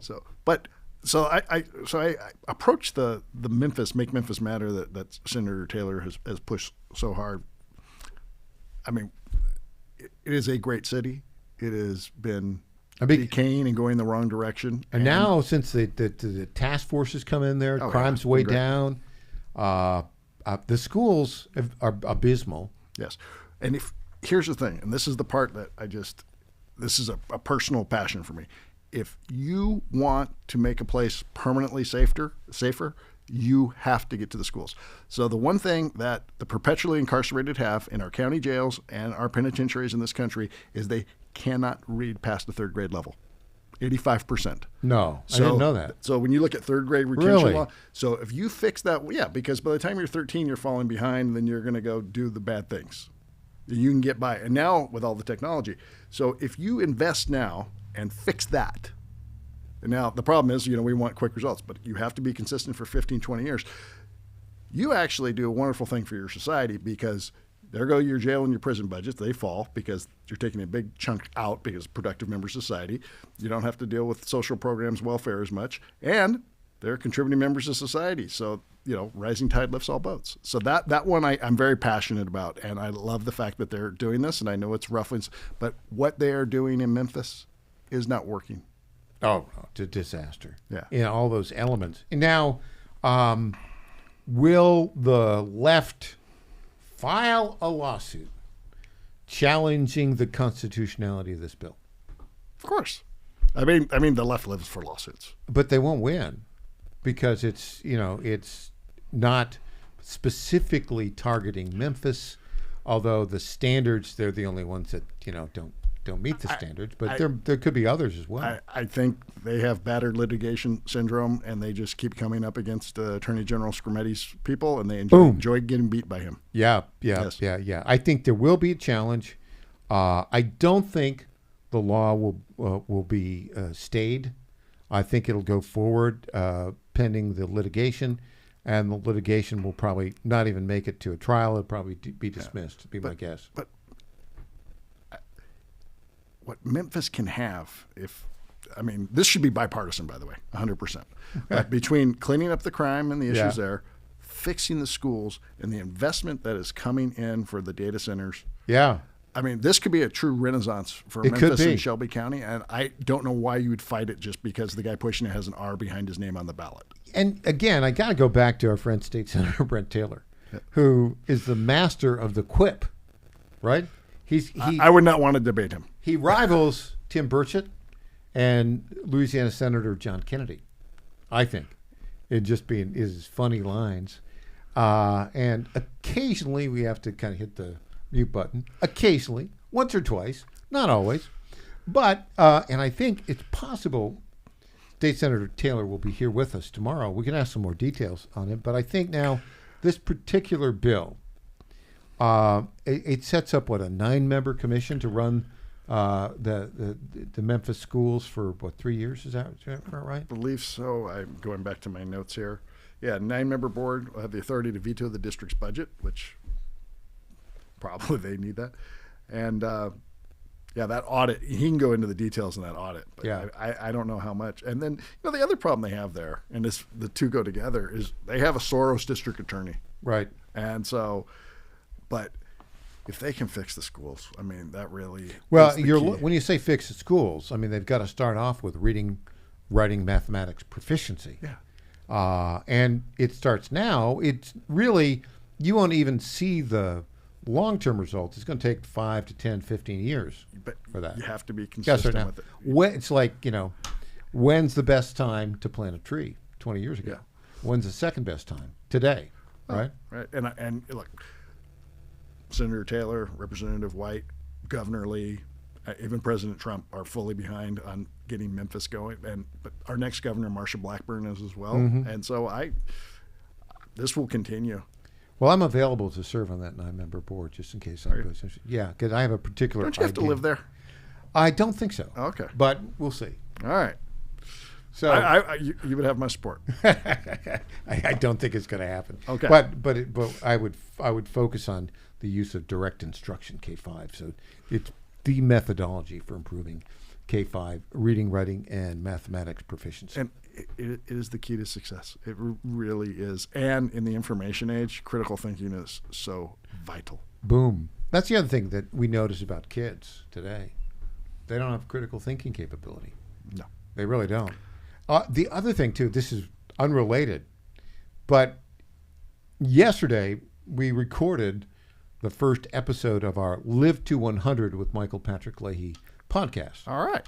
And we're focused primarily on healthcare companies that provide early detection services. And the particular one that we talked to was the CEO of Prenuvo. Prenuvo has 30 body scanning image centers around the country. And you go in and they can basically look at all the potential problems that your body would have. They identified something very fascinating to us who looked to the future. 20-year-old kids today have spines with problems in the way a decade ago 35-year-olds had. Would you like to know why? Cell phones. They're hunched over the cell phones. How about that? Yeah. So anyways, but the long-term stuff. Okay, so back to the accomplishments. What other major, a lot of illegal immigration stuff. Yeah. A lot of stuff. Tennessee, the General Assembly, Governor Lee are the best partners to Donald Trump and his immigration agenda, which overwhelmingly put him back in the White House. And I'm not going to do the bill numbers because sometimes they move them around, as you know. And most people all glaze the over time. But things that are, there was the criminalization of undocumented presence here. It is a Class A. So if you are an illegal alien and you are even present in the state of New York, it is the state of Tennessee, rather. It is a misdemeanor. Yeah. And you can be arrested just for being illegal. Yes, you have 90 days. By the way, 90 days to get out after a final deportation order. Boom. Yeah. And then this is the one I really like. As you know, I supported Lee Reeves in his congressional campaign, worked on that campaign. And one of the things he talked about were all the different sheriffs who were cooperating with ICE to identify. Under 287G, yes. Is that the name of the program? Yes. So now there will be mandatory ICE cooperation. Yes. Now, not voluntary. Yeah. By the way, in California, they have the bizarre world opposite where you better not talk to them. And it's in the state constitution. How you can have a nullification in the state constitution. I thought that was decided in April 1865 at Appomattox Courthouse, but perhaps I'm wrong. It was. All right. Democrats like nullification. What can we say? What other big bills passed that are of note? Well, there's two that are interesting. This one interests me the most. Is mandatory e-verify for government hiring. So you can't, the state government cannot hire an illegal alien. I don't think it is. I hope it is not targeted at the state government. I assume it's targeted at Nashville Metro, Davidson Metro. It's for state and local. Yes. If you had to guess, how many illegal aliens would you say are employed by Metro Nashville government? I couldn't tell you. Yeah, I think it's more than one, but okay, we'll find out. It could be. It could be. You got one more bill. Well, we did the English-only driver's test, but the commercial driving restrictions. It prohibits undocumented immigrants from operating commercial motor vehicles. Here. Yes. So if you're an undocumented immigrant, even if you have a CDL from California and you're driving here, it's a crime. Yeah, and we've seen those problems not only in California but Florida, I believe. Exactly. Yes. All right. When we come back, guess what? Time for News Potpourri. Oh. Back with Brian Floyd after this.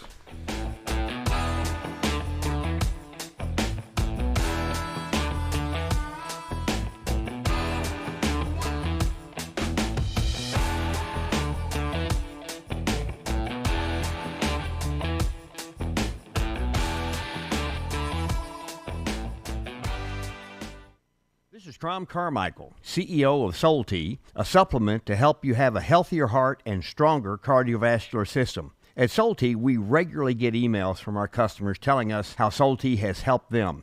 Like this one from Kelly. Hello, I'm 58 years old and have had high cholesterol for years. I wanted to stay away from prescription drugs. My husband and I have been using Soul Tea for about 13 months. My results have been amazing. My cholesterol levels went from 291 to 129. I am so impressed with Soul Tea and want to thank you. Now, in my own case, my bad cholesterol dropped from 130 to 89, and that was 20 years ago. I'm 75 years old and I take 0 prescription drugs. To get a great deal on Soul Tea, please go to GodzillaHeart.com, and when you check out, use the code Godzilla to get our best deal, which is 50% off your first shipment and then 3 bottles for the price of 2 thereafter.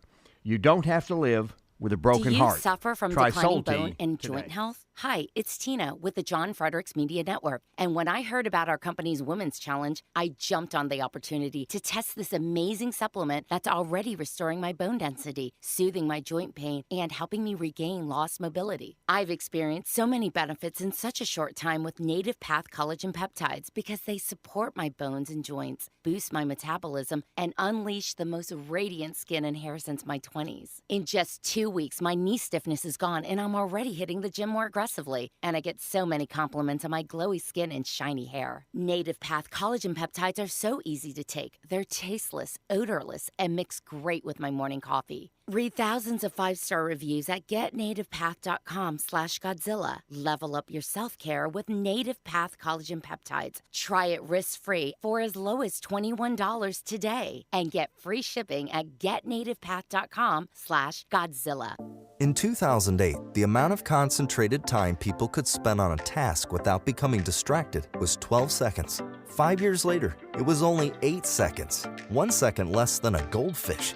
If you're often distracted or have trouble recalling information, you're likely to fall behind in the demanding, fast-paced 21st century. In other words, brain performance is more critical now than ever. Boost your brain power with Healthy Cells Focus Plus Recall. Science-backed nootropics to help you sharpen focus, concentrate longer, enhance recall, improve mental speed, learn rapidly, and be more alert. It's a pill-free brain supplement made with maximum absorption ingestible gel technology, designed to feed your brain at the cellular level. Take it for a test drive. Go to healthycell.com and use code GODZILLA for 20% off your first order of Focus Plus Recall. That's healthycell.com, code GODZILLA for 20% off. Welcome back to the Michael Patrick Leahy Show. Now, here's Michael Patrick Leahy. Welcome back to the Michael Patrick Leahy Show. This is the debut performance here at the Michael Patrick Leahy Show of our new special all-star panelist, the incoming executive director of the Tennessee Conservative Coalition, Brian Floyd. Brian, you've had a lot of fun here today. I provided a lot of good information. And you know what we do at this time of day? We do something called News Potpourri. Don't you love that music? It's perfect. Perfect. News Potpourri. Brian, this is the portion of the program we talk about those stories that of note, don't necessarily have worthy of a full segment, but may have a touch of irony. Here's a breaking story. So this is basically, that acquisition of Warner Brothers Discovery, which owns CNN, HBO Max, etc. Netflix, which is far left, and Paramount Skydance, which is the Ellison family media outlet, have been fighting it out. Well, guess what? Warner Brothers has just confirmed the acquisition of all of those entities by Paramount Skydance, which means Netflix is out. CNN is in for some big changes. And now, what we don't know is will the Department of Justice approve it? I think they will, because Larry Ellison and David Ellison are big allies of President Trump. So I think that will happen. So CNN will have new ownerships. What do you think about that? I like it. And if, as a guy who likes to go into the movies, bring back some comedies. Oh, some real movies? Yes. Yeah, I'm all with you on that. Yeah, Project Hail Mary was incredible, by the way. Oh, wasn't that a great movie? Oh, phenomenal. Yeah. But yes, and then have 3 trailers before, not 27. And keep most of your movies to 2 hours and have a story. A story? Yes. That's not a superhero? Yes. Look, I don't mind a good superhero. I think the first Iron Man is great. The original Superman with Christopher Reeve. I love Superman 2, even though it gets cheesier as I get older. Very good. But it is. It's nice to know that the market will have some say in CNN's future, and not everyone is hanging out on the left. Here's a good story. Robert F. Kennedy Jr. was in hearings in Congress the other day, and he was mixing it up with the Democrats. Let's play one of these clips. Will you commit to releasing your written agreements with the pharmaceutical companies tomorrow? No, I will not, and I can explain why. Those agreements contain proprietary information and trade secrets. When you pass the Inflation Reduction Act and ordered me to negotiate with the pharmaceutical companies, you put in a provision that required NDAs, because nobody's going to come to the table with me if I start releasing proprietary information. You seem to be saying we were paying the highest prices for drugs in the world. You seem to be arguing that now we're paying the lowest. We've dropped IVF by 83%. We've dropped GLPs by 89%. Insulin, COPD drugs, asthma drugs that the American people, now they're paying the lowest cost in the world rather than the highest. And you want to go back on that? You can do this better than us. We did it because you wouldn't act. You have a lot more power to negotiate than we do. Why don't you just go do it? Well, you've been promising to do it for 20 years, and you've never done it. Mr. Secretary, we are going to do it. But when you try to hide the information on consequential issues, as you're doing on these Trump RX things, it makes it harder for us to make marketplace forces. You're in bed with Big Pharma. You're telling me you don't have secret agreements here and secret meetings here in Congress all the time, every day? Okay, so now that's interesting. That's talk about a beta male. Senator Wyden from Oregon, just awful. Kennedy can mix it up, can he? Oh. And I think there's a special resentment for him because he comes from the Kennedys and he's on the Trump administration. Yeah, they can't stand that. But the senator proved that the Pelosi rule is still in place. We don't know. We don't read the bills and they're before us. We don't know what they do until they're passed because he just got schooled on what the legislation he voted for really does. There's an interesting sidebar story about this whole Virginia redistricting. Which is the following. As you know, it goes back to history, right? Now, the appeals going forward, Phil Klein is cautiously optimistic that the Virginia Supreme Court will rule this referendum unconstitutional. I hope they do. If they don't, even if they do, here's an interesting little twist on all this. North of Virginia, where all the bureaucrats live, is far, far left now. Oh, yeah. Right? Because they want more government power. There is a possibility that President Trump could limit the power of Democrats in Northern Virginia and therefore across Virginia by one little executive order. And that is historically based on, if you look at the District of Columbia, it was originally shaped like a square. It's supposed to be, yeah. But in 1847, sort of the southwestern portion of that square was removed by the state of Virginia from the deal. And that's where Alexandria and one of the other suburbs the Arlington, became part of Virginia. Why? What was the reason? Well, it's because they wanted to make those continue to be slave holding. President Trump could issue an executive order moving Alexandria, Virginia, and Arlington, Virginia, back into the District of Columbia. That would have the consequence of making both. That would have the consequence of making Virginia and the District of Columbia both slightly more Republican. I like it, and it fulfills the dinner compromise between Thomas Jefferson, James Madison, and Alexander Hamilton. Yeah, I think that's great. Okay, last thing. Tomorrow night, I'm going to be the Master of Ceremonies at the Davidson County Republican Party Reagan Day dinner. The keynote speaker there will be Tim Burchett. It's going to be at the now used to be the Preston Hotel Preston. Now it's the Delta Hotel off of Broadway Parkway near the airport. And so go to NashvilleGOP.com if you want to buy some tickets. There's just a few left. Brian Floyd, thank you so much for joining us today. Been a pleasure. Well done. We'll be back tomorrow morning at 9 o'clock Central Time. I'm Michael Patrick Leahy. The website, TennesseeStar.com.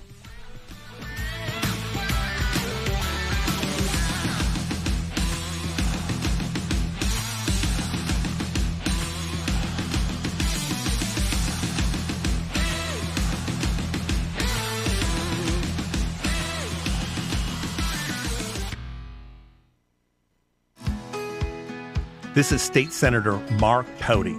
Government is limited to what it is supposed to do. One of the things that is critical that we're supposed to be working on is transportation. Here in Middle Tennessee, our roads need more help. As your state senator, we are focused on getting more money reoccurring without a new tax increase for our roads here in Tennessee. This is State Senator Mark Pody. Paid for by Campaign for Mark Pody, Christina Hibden, Treasurer. Hey there, it's Lenny McGill, founder and CEO of GlockStore.com. For over 30 years, I've supported our Second Amendment rights with GlockStore.com, the world's #1 source for Glock handguns, parts, and accessories. I also support accurate, unbiased journalism like the Michael Patrick Leahy Show. His team broke the Kilmar Abrego Garcia traffic stop and was the first to obtain that video. Independent journalism at its finest. Visit us at GlockStore.com. Listen to Michael Patrick Leahy and make America great again. FlatFeeNashville.com is a full-service real estate brokerage that charges homeowners a upfront flat fee of $999 to completely list, market, and sell your home. We are all about saving consumers money, saving that equity. Nobody should hire an agent and feel like when that agent walks in the door, that agent is more concerned about the down payment on their next Mercedes purchase versus saving the equity that those homeowners have worked hard for. I've spent my entire career in ensuring that the equity that people save and they put into their monthly mortgage every single month, as much of that as we possibly can goes back to them when they go to list and sell that home. The idea is to give homeowners the ability to really create generational wealth. FlatFeeNashville.com, FlatFeeNashville.com.